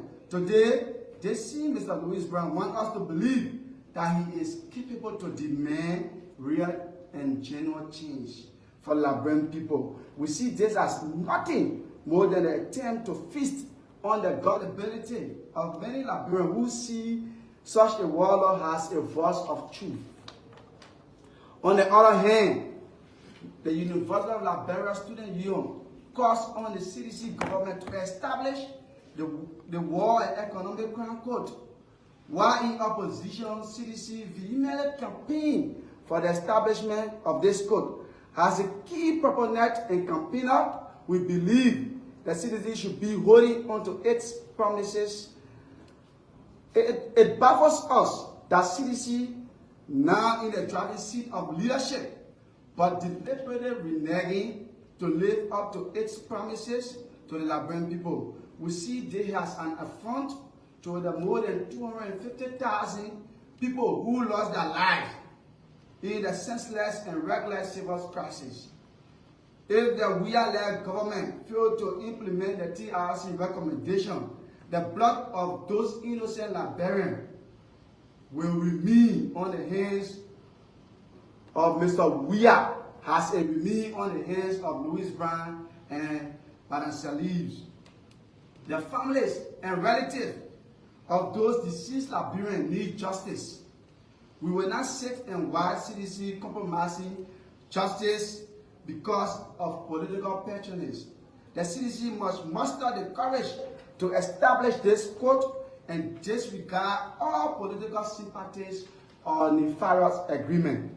The ruling coalition of democratic change has and dominates both the lower and upper house of the 54 national legislature, thereby putting them in the best position to deliver the court process. CDC has the speaker, has as a citizen, has the head of the Senate as well, has a citizen. So a legislative constraint or consideration can never be an excuse by this government to establish the World Economic Crime Code. Finally, we believe President Weah is poorly handling the country. No serious president any part of the world will see his people suffering in poverty, extreme poverty, and unprecedented hardship. And at the same time, he goes around in just in luxury. He goes to places like Qatar, France, and where he says he cannot get benefit. For the president to abandon a country because he chooses to marry in Qatar is a complete disservice to the thousands or millions of Liberians who voted him. The president needs to focus on the development and the transformation of the life of the thousands of Liberians who are homeless. The government is in a final stage, and we want to be very clear on this. The CDC government is at the 11th hour. What they promise our people is far less than what the government has done. We are sending a clear call to the president and the government to alleviate our people from this unprecedented hardship and extreme poverty. The Liberian people voted for this government with the hope to change their life. And we will demand the CDC government to take this hope seriously and act to transform the conditions of our people. And this release was done and issued through the leadership of the University of Liberia Student Union on the 14th day of December. We've listened to you, and he's the president of us, Ducle. There, you listen to him. Let's go to NDC as well. What NDC said today in their press conference. Let's go for NDC. Let's go for NDC press conference as well. What it calls we are tired suffering rally to be staged at the SKD Sports Complex. Frankly speaking, no serious political party of substance, focus, and that is prepared to participate, that is preparing to participate in elections, will organize itself under the pretense of bringing people together and use that occasion for what may appear to be unclarified. We know the Ministry of Justice has given them the right to go ahead and have the rally. In constitutional and connotative definition, rally sounds very peaceful. Rally is a gathering, it's an assembly. It sounds very peaceful, but we want to urge our friends and brothers in the CPP, Mr. Brown, who have been so vociferous in his attack on the incumbent ruling party and government, and specifically President Weah, because his idea is President Weah is indisciplined, he's wasteful, he's mismanages the country's resources, and all of these, I think, oh, it's interesting in views. Those are the views. Good for him. But when you try to create the impression that the suffering, the suffering of the Liberian people centered around regime and not systems and structures and the state, that's what we try to come in to make some clarification. So you talk about suffering, you have to be definitive. What do you mean by suffering? Suffering from war, suffering from what? Poverty, hunger, disease, illiteracy, ignorance, infrastructure underdevelopment, unemployment. These are structural problems of Liberia associated with a failed state that has even collapsed, manifested by civil wars, 14th century civil war. But to insinuate that these are issues that are regime-based and they can be attributed to the failure of one group of people or one man, it's demagoguery. And it is not correct. It's a total misinformation on the problem of the Liberian, misinformation of the Liberian people on the problem. There are certain problems of Liberia. For example, the socio-economic and political problems of Liberia. On the question of unemployment, you got to tie it into a structural economic problem, which, if not addressed, makes any political party that takes the stage to be unpopular. And this is the predicament that we face in Liberia. The Unity Party presided over this country for 12 years, in which Mr. Louis Brown served as Minister of Information and, of course, as Liberia's ambassador to the United Nations. The Unity Party introduced 3 major economic programs: Poverty Reduction 1, Poverty Reduction Strategy 1, Poverty Reduction Strategy 2, and the Agenda for Transformation, AFT, the Agenda for Transformation. Those were 3 key economic policies introduced by the Unity Party for 12 years under Mrs. Aaron Sharif, in which Mr. Brown served as a spokesman of government. Now, the Poverty Reduction Strategy 1 and 2 and the Agenda for Transformation of the Unity Party, they did eradicate poverty, and subsequently when the CDC came in, the poverty that was eradicated by the Unity Party was reinstituted by the current government. Now, we don't speak for the CDC, but we don't like for the suffering of the Liberian people to be played on by demagogues. To be a demagogue means to play on the emotions of people and not play on their consciences and use their vulnerability for political dividends. And this is why we're trying to see the Liberian economy, structurally as it is, has an assigned role given to it by the global capitalist system.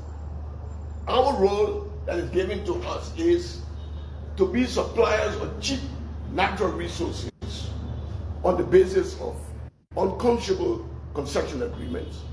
And we want to receive royalties, fees from the iron ore, the diamond, the timber, and the natural resources of our country. Now, that is a major problem. Now, in order to shift, because it means we have to go and confront Firestone to review the concession agreement between Liberia and Firestone. So that is produced in Liberia.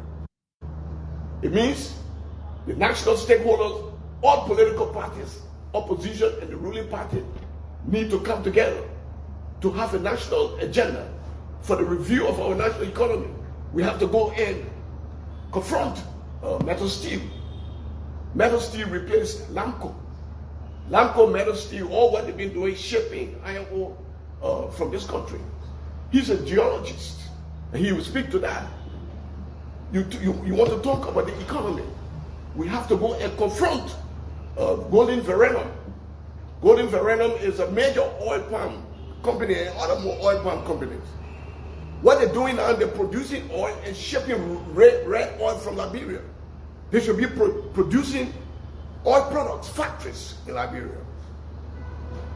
We should now go back to review our maritime policy.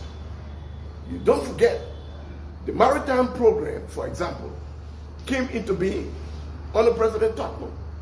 And President Tubman gave the maritime program for its orchestration to the former Secretary of State of the United States of America. His name is somewhere in my record. And through some unconscionable concession agreement, and he fixed the maritime. Today we have a maritime. Liberia does not even have a single ship. You understand me? To talk about the Liberian economy and the structural deficits and impasses of this Liberian economy requires a national dialogue, a national stakeholder dialogue, where all of the major parties, including those that are presiding, those that want to take state power, to review this Liberian economy. Why is it we have an economy of proclaimed $16 billion of direct foreign investment, yet fiscal revenue generated from this economy on an annual basis cannot even reach $1 billion. Now, when you have a $16 billion direct foreign investment capital in your economy, and the economy cannot generate revenue up to $1 billion, that's a contradiction. Now, these are the issues, these are the critical issues that we need to discuss as stakeholders, as political parties, and not revolve these critical issues around regimes. In fact, one of the best persons that were well positioned to have really critically reviewed, overhauled, and revamped the Liberian economy was President Sirleaf. Unfortunately, she reviewed the concession agreements and left them as they were. And in addition to that, there were about scores of concession agreements that were considered to be bogus. Bogus meaning they were not legal, they were fake, and all of this. So the concession contracts that we have in Liberia does not provide for partnership. Concession contracts that we have in Liberia, they do not provide for blending extraction with manufacturing. And as long we dig the iron ore, we tap the rubber and get latex, and we ship the latex to Europe and America. We ship the iron ore, we ship the logs, and we don't create import substitution factories to process these. We'll never have the kind of jobs that we need for the young people of this country. And these are the way we can create skilled jobs, not wheelbarrow pushing, not shoe-shine boy. We talk about skilled jobs. And the only way we can create skilled jobs is to stop the export of round logs, blend the extraction of rubber with manufacturing. Ghana and all these places, they have rubber factories. Liberia is the largest rubber plantation in the world, 1 million acres of land. Yet we don't have one little factory that produces finished products like condoms, buckets, and plastic cups and others. These are the things we in the opposition should be debating and discussing, and how we can reform the Liberian economy and let the government ruling tell us what we're saying is wrong. Of course, this is bad. Under the Charles Taylor regime, and under the Charles Taylor regime, the central bank virtually did not exist. The first central bank was in white flower. Those were times when Mr. Brown and Cummings, they were all part of the Taylor regime. Taylor is in jail. But all of Taylor wealth and other things, these people know where their wealth and things are. And these are the people who want to take state power. And some of these people, they come to play on the emotions of our people. They say that people are suffering. They have to tell us what are those characteristics of the suffering. When did the suffering start? Who started the suffering? And I can assure you one thing, from the history of you young people, you are aware that two major periods that brought about the dislocation of the state and the breakdown of law and order was the 1980 coup, and subsequently 14 years of civil war. The Civil War of Liberia, led by the NPFL and the likes of Brown and others, looted this country, plundered the country, all the banks, all the infrastructures, from bond mines, from Lamco, all the earth-moving equipment were looted, plundered, and taken away to Africa and Burkina Faso and other places. The point we're trying to make, to a very large extent, because of the way in which we see Mr. Brown and Mr. Comey are taking the debate, we want to punctuate our debate to the extent to say that these people don't have any moral rectitude to discuss the ills of society and the way forward, because they are party to the conflict, they are part of the problem. And if you want to sincerely debate Liberia's socio-economic and political problems, we should link it to the war, the forces of the war, those who brought the war, those who used the war to accumulate and make money and profit. And these are the kind of things. So we have decided to make our contribution to the debate. They should tell us if people are suffering, what kind of suffering, who brought the suffering, when did the suffering come, and what the period, and what solution do they have as political parties who want to take state power. What is your policy on the national economy, based on what I have told you about a national economy in which our natural resources from the time of Barclay, to the time of Tubman, and subsequently to Talbot. It was President Talbot who was making an attempt to revise the Liberian economy. And because what he was doing, the people who assigned us the role that we are only responsible to produce iron ore and to produce iron ore, to produce rubber. And what happened to the value of our iron ore is none of our business. The only thing we get in return are royalties and fees. And as long as we continue to sell our iron ore, allow our iron ore to be mortgaged, our rubber to be mortgaged, and we cannot control the prices and benefit from the value of these natural resources through partnership. You can be the most popular person, you get to power, the popularity is dwindled because the socio-economic situation in Liberia is a major predicament that we need to address from a critical perspective, and addressing it, looking at it from a systemic, a structural, than from a mere regime. And we are too educated for somebody to tell us that, oh, you are suffering today, that Jawia is the cause of your suffering. For me, that's mediocrity. We're too educated and we're too informed to be manipulated in those kinds of thinking. We think that these are very cheap and populist way of trying to buy popularity. If you want to be serious, if you want to be constructive in the debate, then of course you should be professional. And this is where our problem is. President Talbot, prior to his death in 1980, he headed the 16th extraordinary summit of the Organization of African Unity in Liberia. And at the Organization of African Unity, President Talbot drafted what was called the Monrovia Declaration. And you are journalists, you can go and Google the Monrovia Declaration in 1979. The Monrovia Declaration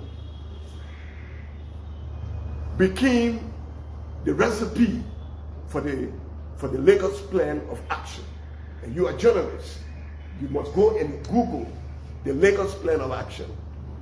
The Lagos plan of action was the economic framework of Africa, designed to protect Africa from dependency in international financial system. And because that document represented a threat to the Bretton Woods country, the IMF, the World Bank, and the Western countries, they killed that Lagos plan of action. Today, you will never hear anything about the Lagos plan of action. If you want to know why Africa is so economically underdeveloped and the framework that Africa designed to lead to the economic prosperity and development of Africa through the Lagos plan of action, if you read that document, you will see that Africa, we are up for help. Like Liberia, Nigeria is the largest oil producer in sub-Saharan Africa. Yet, while Nigeria produces crude oil, Nigeria imports gasoline, refined oil, or products of oil that are being refined. Nigeria does not have a refinery. That's the same problem. 3 years from now, Firestone will be 100 years in Liberia. 3 years from now, Firestone came to Liberia in 1926. We are in 2022, going to 2023. Okay, and 2026. And the reason why I allow the press conferences, the speakers, Firestone will be 1926 to go 2026. this far, it is because we want to tell you, and we want you people to know that we gave everyone the opportunity. The NC people, they've come here and say what they wanted to say, and now you're listening to what the folks are saying. Now, I'm not going to say too much. You are there. You've listened to the two speakers, the president of ALSU and also the secretary general of NDC. It is a political party in our country. You're listening to what Mr. Abraham Mitchell, what he said about the upcoming rally or whatsoever. Let's go to the lines and listen to you on 0770907907077. What are your thoughts about what the both speakers they mentioned during the press conferences? 07709079070, 07709079070, 0880907907, 0880907907 are the two numbers tonight. For those of you out of Liberia and you want to participate on the show, you can call us on +231-770-907-907 +231-770-907-907. You listen to what they said. Barrage of allegations, strong words were being used. Liberians, Hello. we're giving you the opportunity. Hello. Hello, Mr. Yeah, good evening. Yeah, good evening, sir. Let's hear you. Yeah. I wanted to talk about the issue of the protested people talking about. People they are not very good. They're very. We try to do all best. Go ahead now, you're live. Oh, sorry. Hello? Yeah, hello, how you doing? Yes. Yes, my name is Boakai Charles. Gonna join you from Birmingham to be precise. Go ahead. Why our calls are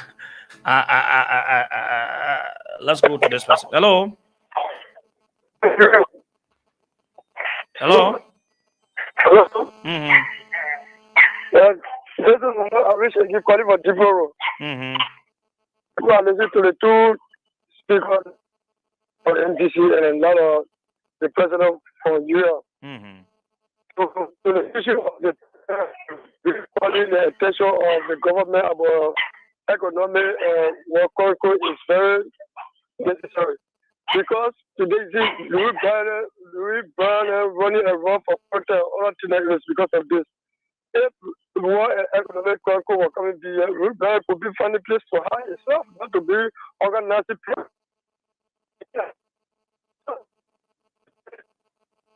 $2,000 pay for place. Why can't you tell us $2,000 and buy rest and share with the people that are suffering? Then you begin to advocate. So instead of you giving them, looking for place. Okay, thank you. Let me take this other person here. Hello. It's so good you left the line. You can call us. Move from your monitor, please. We beg you, right? So that every one of us can have a fruitful discussion tonight. You can be, hello. Hello. Good evening. Yeah, good evening, my dear brother. Yes. My name is Abraham Joe. I call you from District 10 to be precise, the Secretary General for District 10 Advocate for Transparency and Accountability Data. Mm-hmm. Okay, the topic on the discussion is interesting, and it is all we have to be careful. Now, I listened to the two discussions as it relates to the protest. But what puzzles me is that a man called Louis Brown, who we know, coming out to protest only because he's saying that it is a constitutional right, for which I said. And Louis Brown should be able to understand that they will not come to this country to look for job or to get relevant, to get job, and use that means to make Liberian people to follow them and get a job. Louis Brown is one of the person who been eating government money, and today tell you that they're suffering. It's quite unfortunate. But what I can say to that is that Liberian people, it is your right. But don't be misled by one Louis Brown. Louis Brown is a man who, I need not to say explain about him. You in the studio, you know about Louis Brown. I know nothing. Louis Brown, he worked along with Charles Taylor. They ate Liberian people money. He worked with Ellie Joseph Sally. He ate Liberian people money. All of the money he been eating, even representing Liberia at United Nations. He tell you that the money he been eating is finished, so he's suffering. But we can say clear tonight to the Liberian people, you can exercise your franchise, but don't be misled by Louis Brown who have been eating government money and say he's suffering. Thank you very much. Thank you. Let me take another person here. Hello. Hello. Good evening. Yeah, good evening. My name is Pastor Samson Peters Brown, and I call you from Johnsonville. Let's hear you. All right, thank you very much. I think the topic on our discussion is very interesting. I want to tell you thank you for bringing up these kind of discussions. The first thing is that it is laughable when people like Honorable Louis Brown and the rest of them will come out to say we tire suffering. The first thing first, I want to make it very clear that they are not part of the suffering people. They have never identified with the suffering people. And this time around, they cannot pretend to be one of them or some of them. We know that for the fact. If you talk about the elite in this country, those people who are talking about we tired suffering, they are not suffering, and they want to use the situation for their own benefit. You know, just give me a minute, let me say something. The point here is that they are capable enough to eradicate or maybe reduce the suffering. What do I mean? Now, I want to take you to just Nigeria here. There are private people who have private farms who employ many of their citizens. And because of that, their citizens depend on them, and they have been able to go up. That's why you got millionaires, you got billionaires in Nigeria. Let's take Dangote, for example.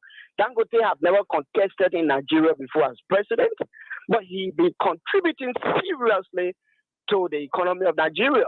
They can do the same.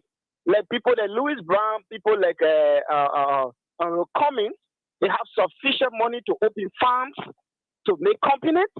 They can even do a corporate way. You can join it together instead of having a political party, join it together and have a corporate company. that we employ more people. In that way, if you say that you are head of retired suffering, then it is clear. But I think they are just a bunch of pretenders who want power so desperately. And we know them. We've been here from the start to the end, and we are aware. Those of us who want to follow them and go and demonstrate, the problem, my brother, Liberian people, we're very hard to learn, and we're also very quick to forget. And I hope that this time around, we should not be so quick to forget that the same people are turned around. Yesterday, who were suppressing us are turned around to be Messiah today, which is not even possible. It's a contradiction to any means and any ways. Okay. Thank you very much. Thank you. Another person. Hello. Yeah, good evening. Mm-hmm. Yeah, this is Charles Cooper. I call from Carisburg. Mm-hmm. I want to say thank you for playing the both recordings. And let me first speak on the issue of Honorable Louis Brown. You see, my brother, someone said Liberia has become like a devil's camp. It is very difficult to find sense in Liberia, especially political sense. And he who comes with equity should come with clean hands. I do agree, or I may agree with many Liberians, that Louis Brown, one way or the other, he has had his own part to play in the suffering of the Liberian people. That the mere fact that he served in a government that was not accountable to the Liberian people, that there was some mayhem. But then you see, my brother, when I hear seditions saying that, oh, Louis Brown is not a face because Louis Brown is serving the MPP government under the Taylor's regime. There were people that suffered people in the past. He served in any government, so he had no integrity to question the present government. Then it is laughable, it is hypocritical, and it is deceptive. You know why?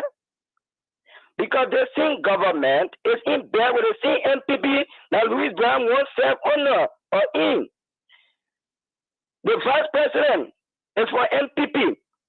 And then the same government have people that also work in the early regime that they claim suffer the Liberian people. President Weah himself, he was a senator under the early regime. Howard Taylor and many other officials are in the present government. They to work under past government. So should we say that they should not be occupying the position because they serve in past government and suffer the Liberian people, so they have no right to speak, they have no right to serve in our government? Are they saying, or are they more saying than those who serve in past government but are not there and wanting to come back? You see, in Liberia, we have recycled politicians all around our various corners around, my brother. Who are those Liberians? Many of the Liberians are advocating today.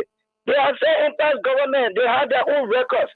And you see, this government, you knew that Louis Brown and they occur things under the early regime, under the Taylor regime. When the Liberian people overwhelmingly elected you, they stole you credit, bring a war and economic crime code. You have vehemently refused. That's very hypocritical. If you knew that Louis Brown committed murder and crime, you needed to bring justice to the Liberian people. This is what we say, organize the war economic crime code. Then men like Louis Brown will go and call his name. And he's vindicated, he can become a free Liberian. The same government is in there with Prince Johnson, who is on tape of killing a certain Liberian president. They are in bed. So that's a thing vote from Prince Johnson. They see our political godfather.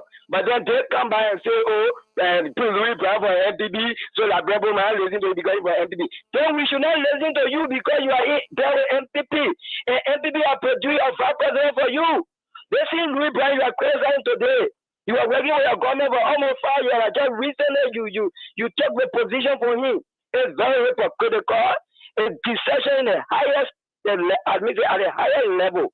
So my brother, you see, that address the issue. Are the Liberian people suffering?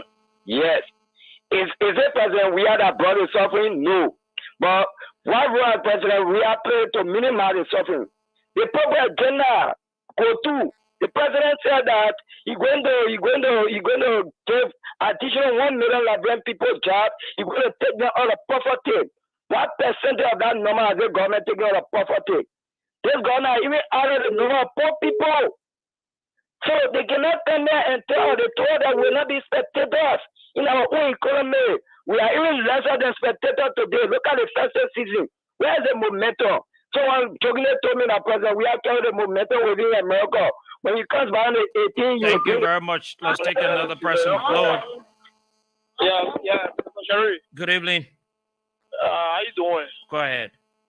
Thank you. Thank you so much. Mr. Sherry, let me say this to you. I will not blame men like Mr. Louis Brown, Mr. Cummings, and Mr. Berete. The person who I would blame is the current leadership style of President Weah, because the foreign manner in which the country is going.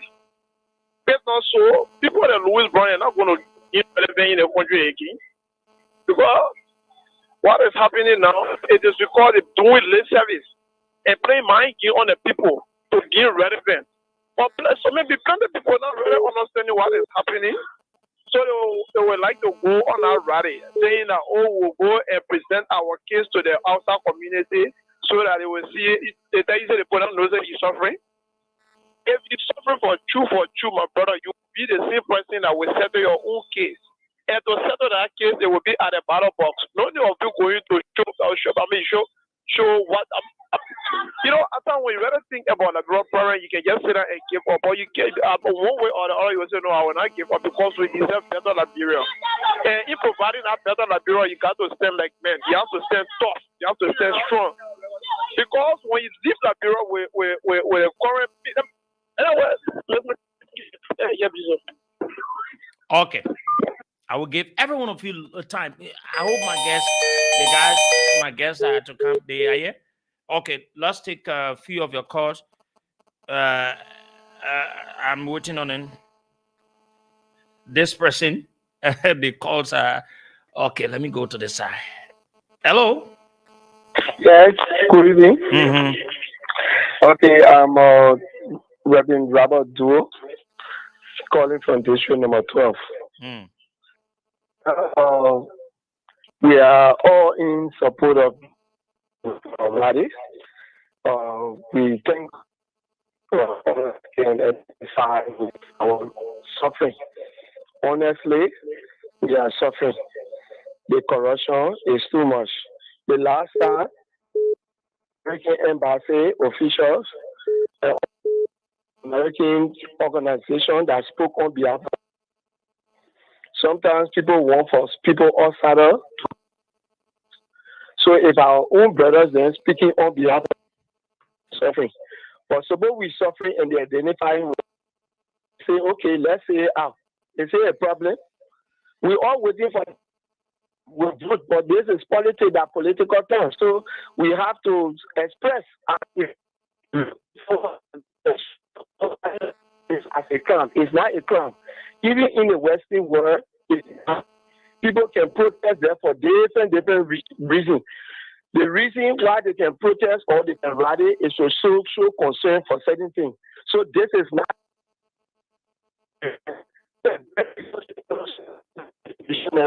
and no between rally and protest.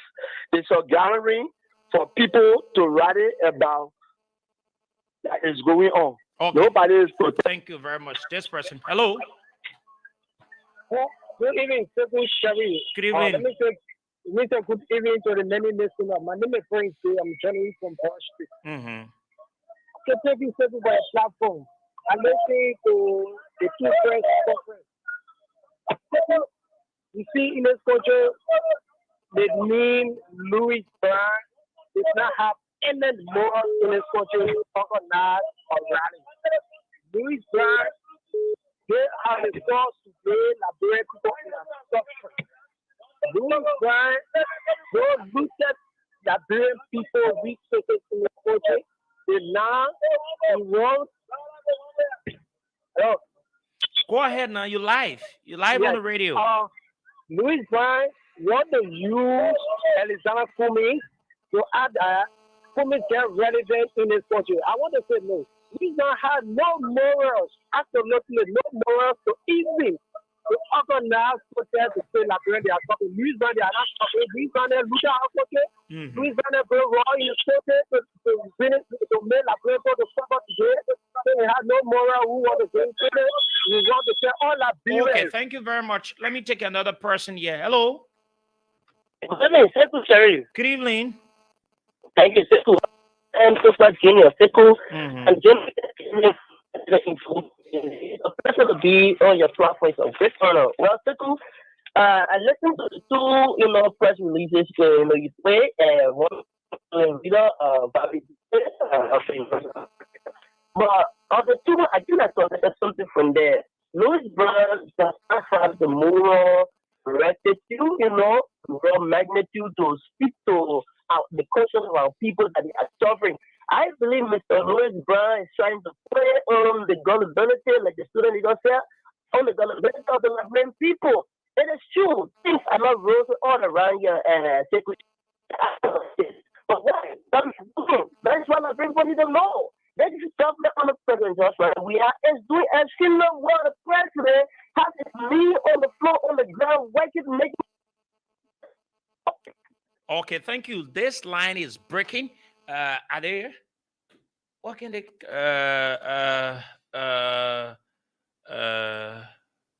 Okay. Let me take more calls. Yeah, 0770-907-907. 0880-907-907. The thing is very interesting. We gave you Liberians more time. Hello. Hello, hi Camille. Yes, go ahead. I'm Evelyn Kanakai, calling from EWA. Carolyn, go ahead.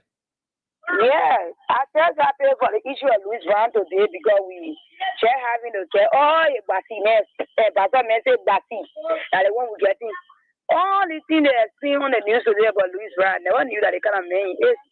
But at least we were opportune to hear his story. So it was good and himself for himself also for to know what he's been doing in the past. They even coming around in the community, putting the people under the impression they're not seeing the exact thing. They listen, they coming to the international community that listen. No, listen, you started passing around, they came to your community? Yes, in my house. I say in my community, I say in my house. They brought a sheet that everybody must write their name along with their telephone number. Then they explain, the amount of person are suffering, the amount of person are not going to school, they want to know. So, and I saw them writing a lot of money. Now, I say, I want to ask questions. So, if they people are not in school right now, they need your writing. Someone will tell somebody I want them to send the poor children to school, or they will open one government school. Then he say, what kind of question you asking? So I said, well, I think you say you won't know who's not going to school, who's suffering. Like for me now, I get three children not in school. So maybe you can open one in the community where you'll be passing around, as you passing around putting the meat and teaching the children. So like, I see you. He said, no, we won't know because in the whole thing here. And my neighbor, I think the poor need that. So because they were asking the question and so there was no way for them to be able to turn it. But other people put their need down because they're not understanding the issue that going on that they're passing around for. They will not explain the exact thing. But they want to know that they saying something and how they're doing it. I saw them right between the Oman, they're asking the Oman. Where? So which one of the communities? Where? Here, the afternoon, I was coming home. They're doing it like a sensor thing that they put out doing a sensor asking you how many children are in school, what are your husband not working. Even yesterday, we were in the community. They say yesterday some girls were yesterday some girls were there too? Yeah, in the community. They're not making it to sound like the entire suffering thing they're doing. They're putting the people on the impression that they're asking them Google questions to be able to help. Let them walk with me where we know for saying we are in a position. Okay, Chogua is not doing well, we agree. What are you doing? They feel that they were red classes. You couldn't find a way to solve the red problem. The people been looking for the problem. I told the other people today in the church. I said, thank God I heard they want to war. We were not opportune to see war. So that you don't want to be the one to be talking what is right and what is wrong. Come in our opposition. Find solution. You need a one campaign. And we have one representative and you say the people running and setting that Canapoli use a one campaign and you are here. Canapoli day work. Okay, my sister, thank you. There will be no way. Okay. But he not know where. Then he will put to Sonny. He will put a rally, rally. The last time he carried the phone and say he will put a loom and the phone follow behind that. He left the people that they say come here again. Now he passing around. They don't have no relevant and more in the country. Okay, thank you, Mama. Hey, get this zero. Hello. Hello. Hello. Let's say people in the community. That one I need to verify. Hello. Hello. Mm-hmm. Hello. Yes. My name is Andrew Lever Wilson, and do join you for one of the rejected district in most of the country. One of the most what? The most rejected district in most of the country. Everything rejected. Go ahead. Thank you ever so much for allowing me the time and opportunity for the platform. I have been a teacher in the conversation for the past 30 minutes now. Also, to talk session for the colors. And many people are giving a lot of comments regarding Louis Brown, one of the major characters of upcoming rally. So, but this satisfaction I had there for some of the colors and even from the student from the University of Liberia is that they are talking about Louis Brown does not have the moral right to be able to captain this rally due to his past life, current life, actually living with a better person of Liberia. But those same people who are questioning Louis Brown today were not in the position during the June 7th protest to question or get a who have been involved into actually conflict like this, honestly, over the past days to a lot of people. And those people are not even in the position to question Prince Johnson why it said that the president has permitted him to be in a political affair with him. Those people are not in the position today also question why it is that people allow the MPP to be political marriage. But today, we are getting more likely to Louis Brown. I think it is actually unfair, and Louis Brown has the right to actually create a platform so that it is the public voice of the heard. And the intent of the protest is actually from looking at the current economic situation. Many of the Liberians are actually very satisfied about this government. There were a lot of promises made by President Weah, and he claimed to us that Liberians will not be a support of economy. Today, we are not just a support, but we are absolutely a student of our economy. So I think this particular rally on December 17th is actually prudent, and some of us going to be there. Even though I'm not for the uncle, I'm for the military party uncle, but I can assure that I will be there because this platform is for everybody, and our boss is the international community actually need to go before economic situation be like friends are being said. Even though with this particular rally, also they are political interest and trying to pave the way to have the good of political space within social elections. But with this kind of rally, they are breaking forth to bring people to actually make sense and okay. Thank you very much. Another person. Hello. Yeah, Mr. Sherry, this is your nephew, Adama Kane. Okay. Yeah, Sherry, me, I want to ask a question concerning with Louis Brown. Louis Brown, he was working, he was ambassador for this government before.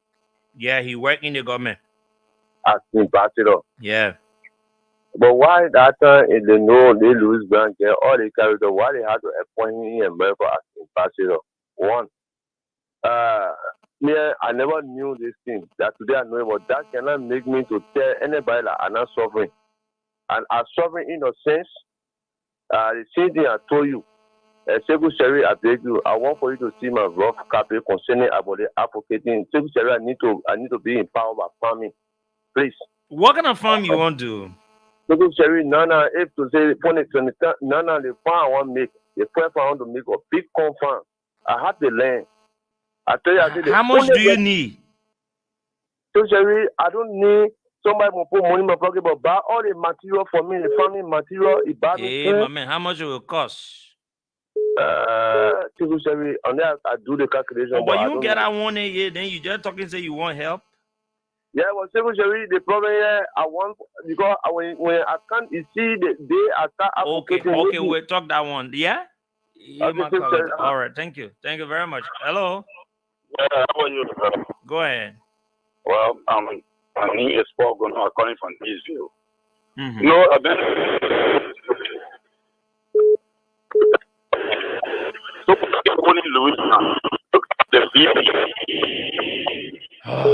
Sorry, I need to let you go. Hello. Hello. Yes, go ahead. Yeah, my name. Hello. Go ahead, Chief. Yeah, my name is Sunny Sheriff. Mm-hmm. I'm calling from Liberia. Mm-hmm. Just as my sister was saying just now, so I'm getting into oil for all the poor need, and me, I refuse because I'm busy.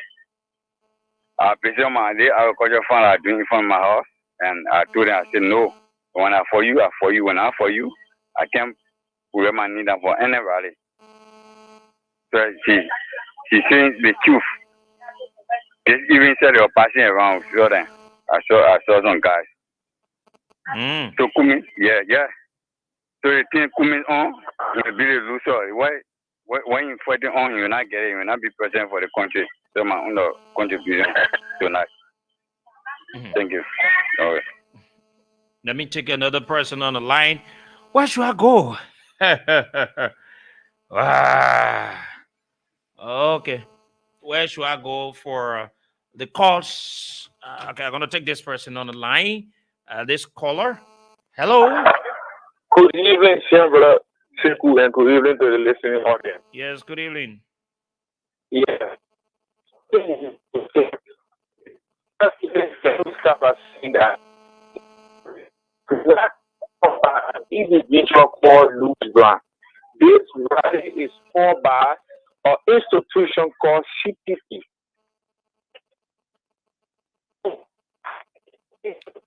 Oh God, this line is. Go ahead. Let's manage you. I don't know why is it breaking. Okay, you need to call us on 0770 907.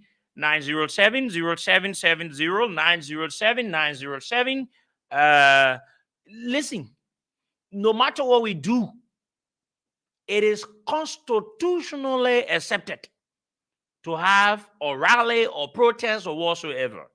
But listening to the two conferences on today, you listen to it, we play them from start to end. We need your contribution. What are your thoughts? Hello? I'm calling from Kankimo County. Calling from Grand Cape Mount. Go ahead. Yeah.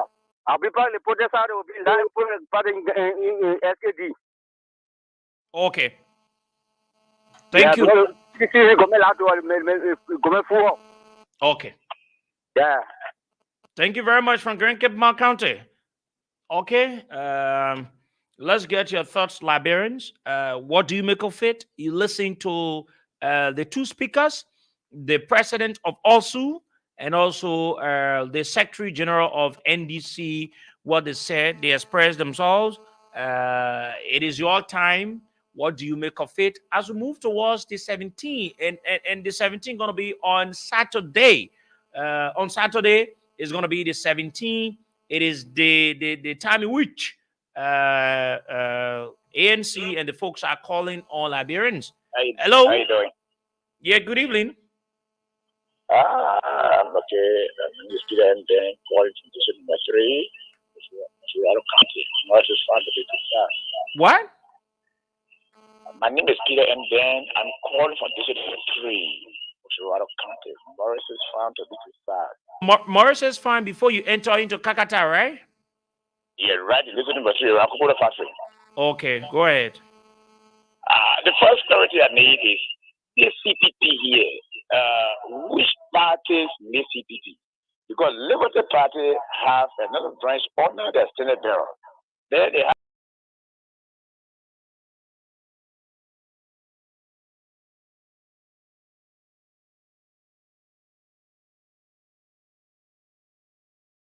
that once the governor of Liberia has accredited them to go and demonstrate peacefully, let them go. The only thing I'm doubting is who are they going to petition? Because the Constitution says you must petition your legislators. And legislators, senators just went on break. So who are they going to SKD? Those are some of the characters that we need them to meet. But other than that, they should be guided by the Constitution and they should go ahead. Thank you all so much for accepting me. Yeah. Good evening, senior brother Sekou. Go ahead. Yes, this is Edward TG Prayer calling from Logan Dante to 15 to be exact. Yeah. So there is a clarification need. This is called by an institution, not an individual called Honorable Louis Brown. And it's so laughable to hear that people are coming up with president. Look at the president coming from Sue President. He is contradicting himself. Going against the peaceful back to tell us that We have administration is and looking at the NDC, people call themselves opposition. Or are they making mockery out of the Liberian people? You are saying that the CPP is not. When was the last time they end this? Some of these issues that was in their press release today. It's so sickening. But all these are better driven politicians. We know that. And the thing is clear. We have said this.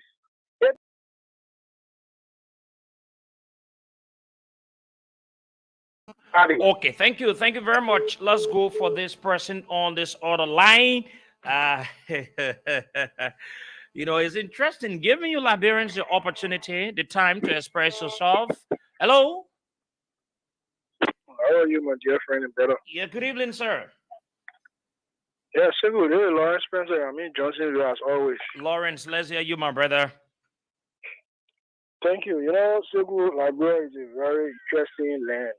I love Liberia because of the way we think, the way we act. Most of the people are making noise on the show tonight. Other people don't get a moral to speak. Why are they not speaking? Since they have the moral. Why are they not speaking? And Segu, I guess they don't problem with you also because today the CV had a press conference where Maggie Williams spoke at that press conference. Where motorcycle spoke at our press conference, but you choose not to play. The people who are criticizing the protest are the people when you play. Hello, Lawrence. Yeah, Chief. Okay, didn't you listen to me?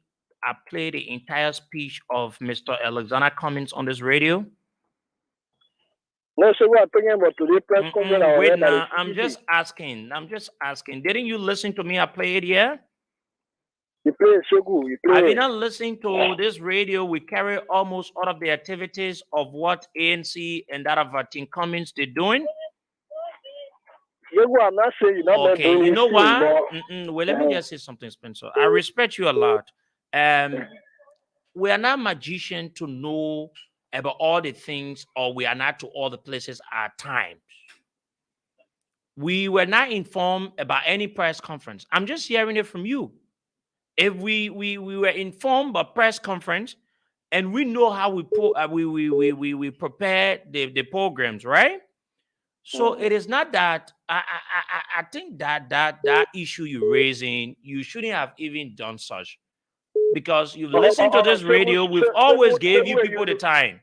So honestly, you know about the press conference, I take that back because I felt you had a press conference, you deliberately choose not to play. No, so, big man, how will I do that? yeah, but I take that back. I don't know, even they had a press conference today.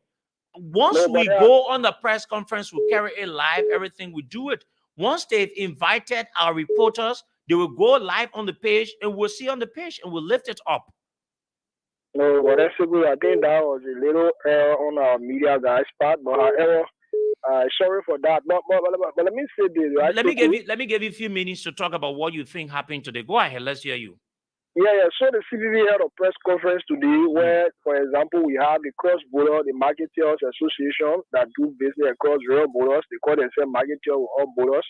They spoke at our press conference. For example, the Community Leaders Association, they have an organization. According to them, they have close to 900 communities that are registered with them. They also spoke at the press conference. Okay, the traditional leaders of the country were also there. They made a remark. So what did they say? What did they say? They are endorsing the Radi Seku on the basis of eating that will get naming consistently. That they cannot, afford to send their kids to school. The harsh economic reality in the market where people cannot afford. So they were endorsing a statement and giving their blessing to the Radi. Did they say they're going to be part of it too? Of course. They said it would be, if the cross-border marketeers, their heads said they would be there. So what was did response come from officials of the party? Respond accepting their endorsement. The people said that children are not in school. They complain about other things. What was the response from the party or the team organizing the process? Of course, the view of the ordinary people that were being expressed today also synchronized with what the very officials of the party are saying. We should go from that this rally on Saturday. So meaning there will be solutions, right?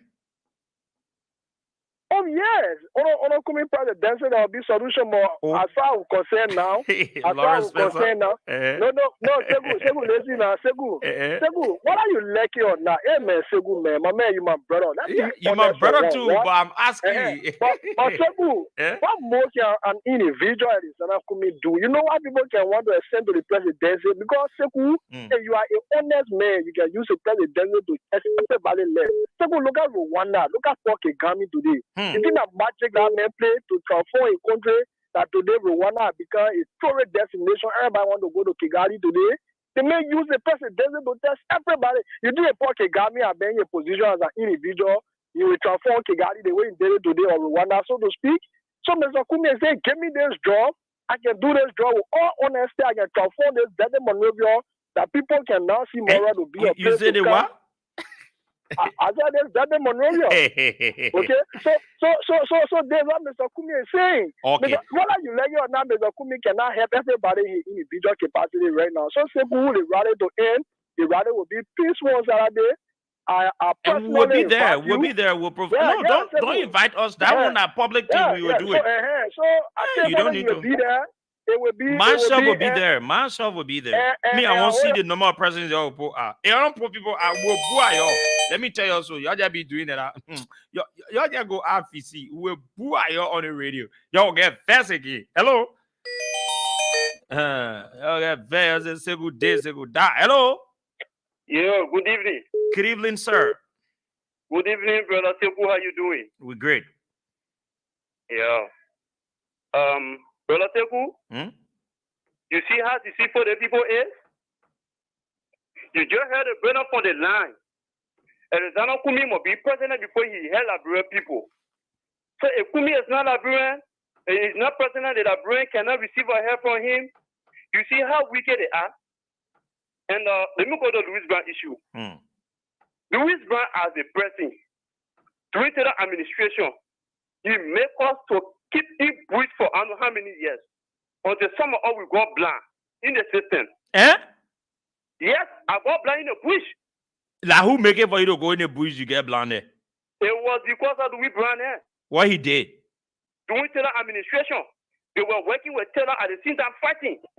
Oh yeah, the man was the advisor to Taylor. And then he didn't just stop there.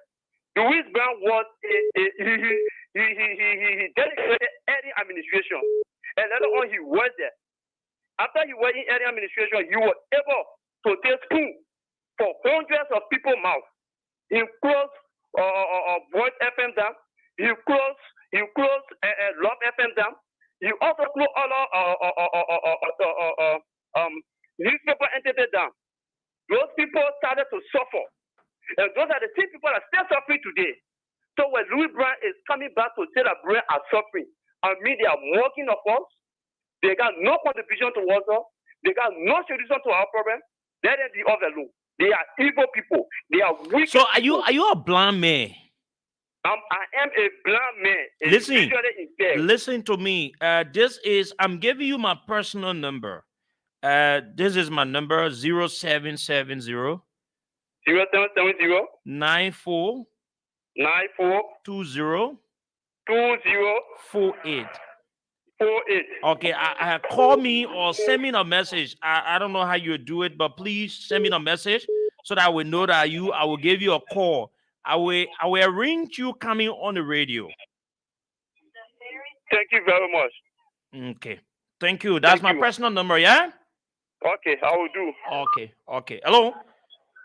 Yeah, good evening, Mr. Sharif. Good evening.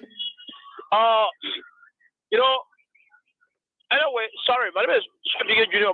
Someone asking you why people who know how to speak, who have the moral, they can speak now. The people know the time to speak. They know where to speak. The time to speak is election day, and the place to speak is at the ballot box.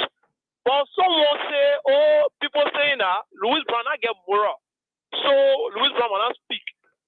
So those who have moral, they should speak. Why are they let me say this to you, Mr. Sherry. You see, if for an example, Louis Brown a role, right? Then he No, there's no proof to show the man a role. Nobody might call the man role. I say example now.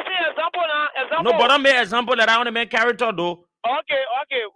For an example, then you get a robber that keep at night and steal, right? Or people know you probably to be an armed robber, right? Or criminal. Then that man happen to come and tell 18 years. All the some money the rational point and say now, they don't want to talk about it. Then you the see Rokan and talk about it. Who you think will backfire against? Then now you the see person who stole that thing. What do you mean? What I mean, Louis Brown. Now people saying that because people the moral people there now speaking, so Louis Brown should speak. No. What do I mean by that? Louis Brown not supposed to speak. The reason why it backfiring against him. Oh, when Louis Brown speak, who you think is supposed to speak? The citizen is supposed to speak. Louis Brown is not a citizen of Liberia? Listen, now the moral people are supposed to speak, not Louis Brown. Louis Brown is a citizen. Who determines moral person? What? Your character. Your character is makes you to be a moral person. You don't know? Hey, Liberians. Go ahead. Oh, yeah. Your character makes you to be a moral person. And now when you check it, the men who are very hard to even sack someone, Chancellor fire Louis Brown at FPRC. Can you imagine that? For corruption? For going having sick. That I cannot make having sick because the moral people are not speaking. So the men must speak. They will backfire against him. They say an evil man does live after him. They think what Louis Brown do that is living after him today. So when people want to defend my brother, you cannot defend the undefendable. Louis Brown, you can't defend Louis Brown. You can't defend Berete. You can't defend Kumi because of the attitude. Even Benjamin Savin and Morocco, like a pure spoon talk. We know all of them records. Kumi talking about real change. That the kind of real change you want to bring to us. So bring Baba people and real criminal to us, killer to us. Then you say real change. I beg you, man. Thank you. Thank you very much. We have roughly a few more minutes to go. We want to apologize to you that we can have the aggrieved styles of Sony Brothers, but I think this issue is very important. Let's take more calls here tonight. 0770907 907 0770 907 907 0880 907 907. The numbers tonight to join us on the program. Looking at this. Hello. Hello. Good evening. This is the voice of Joseph Johnny from Electoral District, number 2, Muscle County. I've been following you from the disco. But let me be clear with you. The Israel is not coming without those two elements on a discussion tonight. These are people, like the previous caller said, these are people that we cannot entrust. These are people that have a character that is very questionable. So based on these things, they are not even to take a state office, more especially the level of Lieutenant Kumis. All right? I just listened to you again. You're coming in a defensive mood. Who? When it comes to, yeah. Me? I mean, you're very defensive. Hey, my man, you coming low for me for nothing, oh, brother. No, I follow you. Okay. Different. But my man, what do you do again? But however, when it comes to Louis, you are in a defensive move with the previous caller. But we are here to erect your point. We are here to conscientize the unconscious minded Liberians, to let the people to know that Alexander Cummings, he won't take a state office for now until he revamp himself. Thank you. Hey, I let our friend people when they talk to you. He say, if you want to take office, they revamp himself. People talking about that reality, they say, hey, your way. Hello. Hello. Yes. Good evening. I'm James William calling from Virginia. Go ahead, my brother. Let's hear you. I don't know what the people crying when they believe. I'm not a fan of Alexander Kumi, and I was a fan of even Ellis. But the people that are Liberians too. Exactly. They are Liberians too. But who determine the moral of character of the person? No, my man. Louis Brown has served in this country. Yeah, what you say? I said Louis Brown has served in this country. If you say you don't know the character, then you say the people. We agree. We agree. So if you look at the moral character of a citizen here, you will see everyone there have a character. So let us find the best person that will do the work for us. instead of us judging and not judging and that and finding someone guilty, which of course that they don't say in the code of eviction, so it's wrong. So let us look at the people who have the right to do what they want to do, let they do it. Thank you. Okay. Thank you very much, my brother. That is it. 0770-907. For those of you just joining us, 907-0880-907-907. We'll take a few more calls. 10 minutes to 9 o'clock. We'll call it a day to usher in our news, allow our news guys to get ready for the news at 9 o'clock. This person, hello. Yeah, hello. Yes, good evening. Yeah, I'm to be calling from district number 6, calling for the representative of district on the Romantic Kuda. Mm-hmm. Yes, I want to tell people that and the labor of Liberia scary. If the 10 people are not suffering, let us go for the December 17 rally. There you go. The people are suffering in Liberia day and night. I would like to tell all my Liberians to go for that December 17 rally because we are for the rally. For our days, not the population of Liberia are suffering because they are not even 3 times a day. They are not getting that pay from town. So we will go for that rally. I was speaking to that and carrying 500 men for that rally. I mean, stop lying, man. Stop lying. For that rally. Stop I lying. want to coordinate. I said 500 men for that rally. From where? 500 men. Which one of the areas? For district. That 500 men having 5 coordinators, so I'm carrying 500 men for that rally. We will carry people because we are suffering. Like the only country here in the Okay, Chief. Thank you. Thank you very much. We hope to see the 500 men on Saturday. Hello? Hello? Hello? There you go. The peaceful man that you're taking a ball.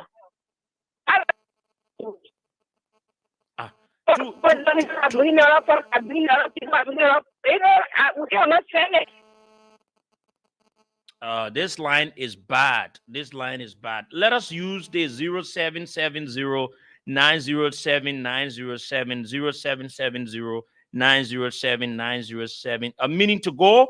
We call it a day. On to the next edition of the program. Tomorrow we'll be back here. Hello?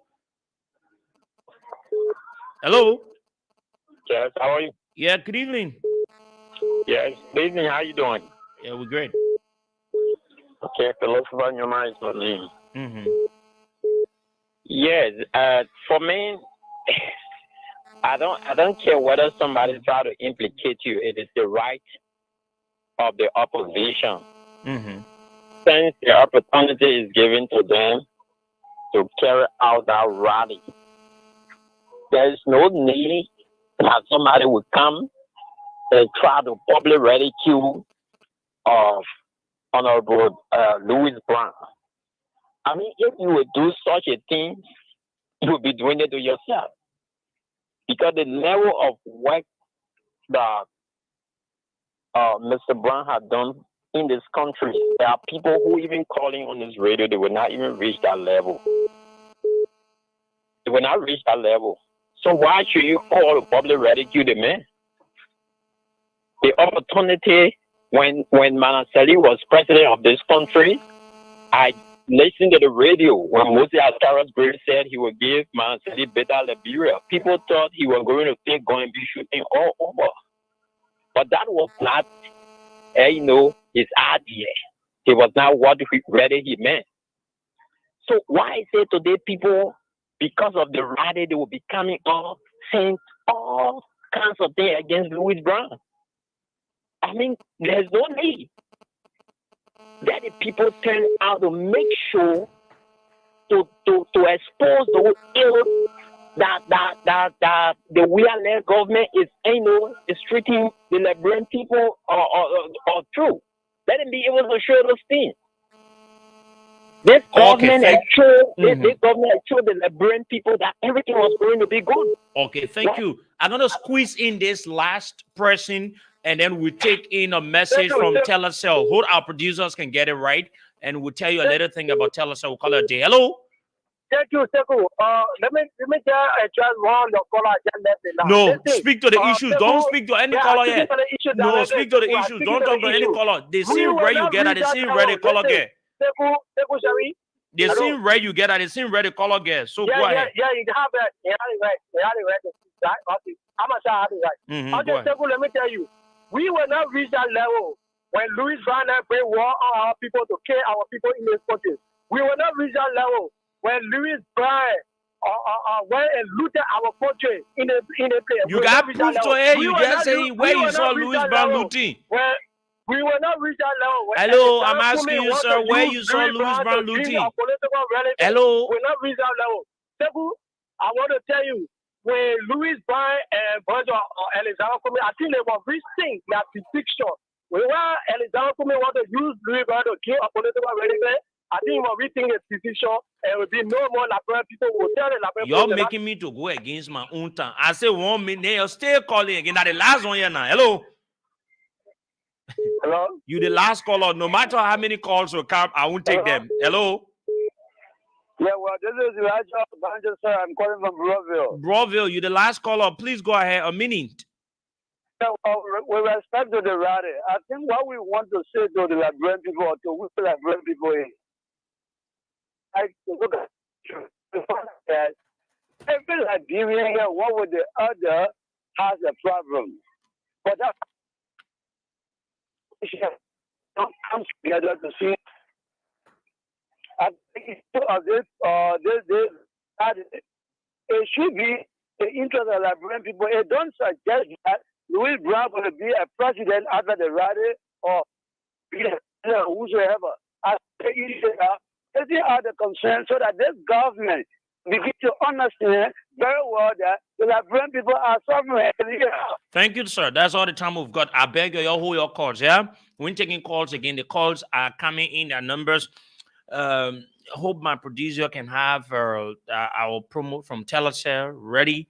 Let me just say something about Telecel. Telecel is an internet company, and we encourage you, if those of you in search of our internet area and you want to get the fastest and the best internet in the country, we recommend that you go to Telecel.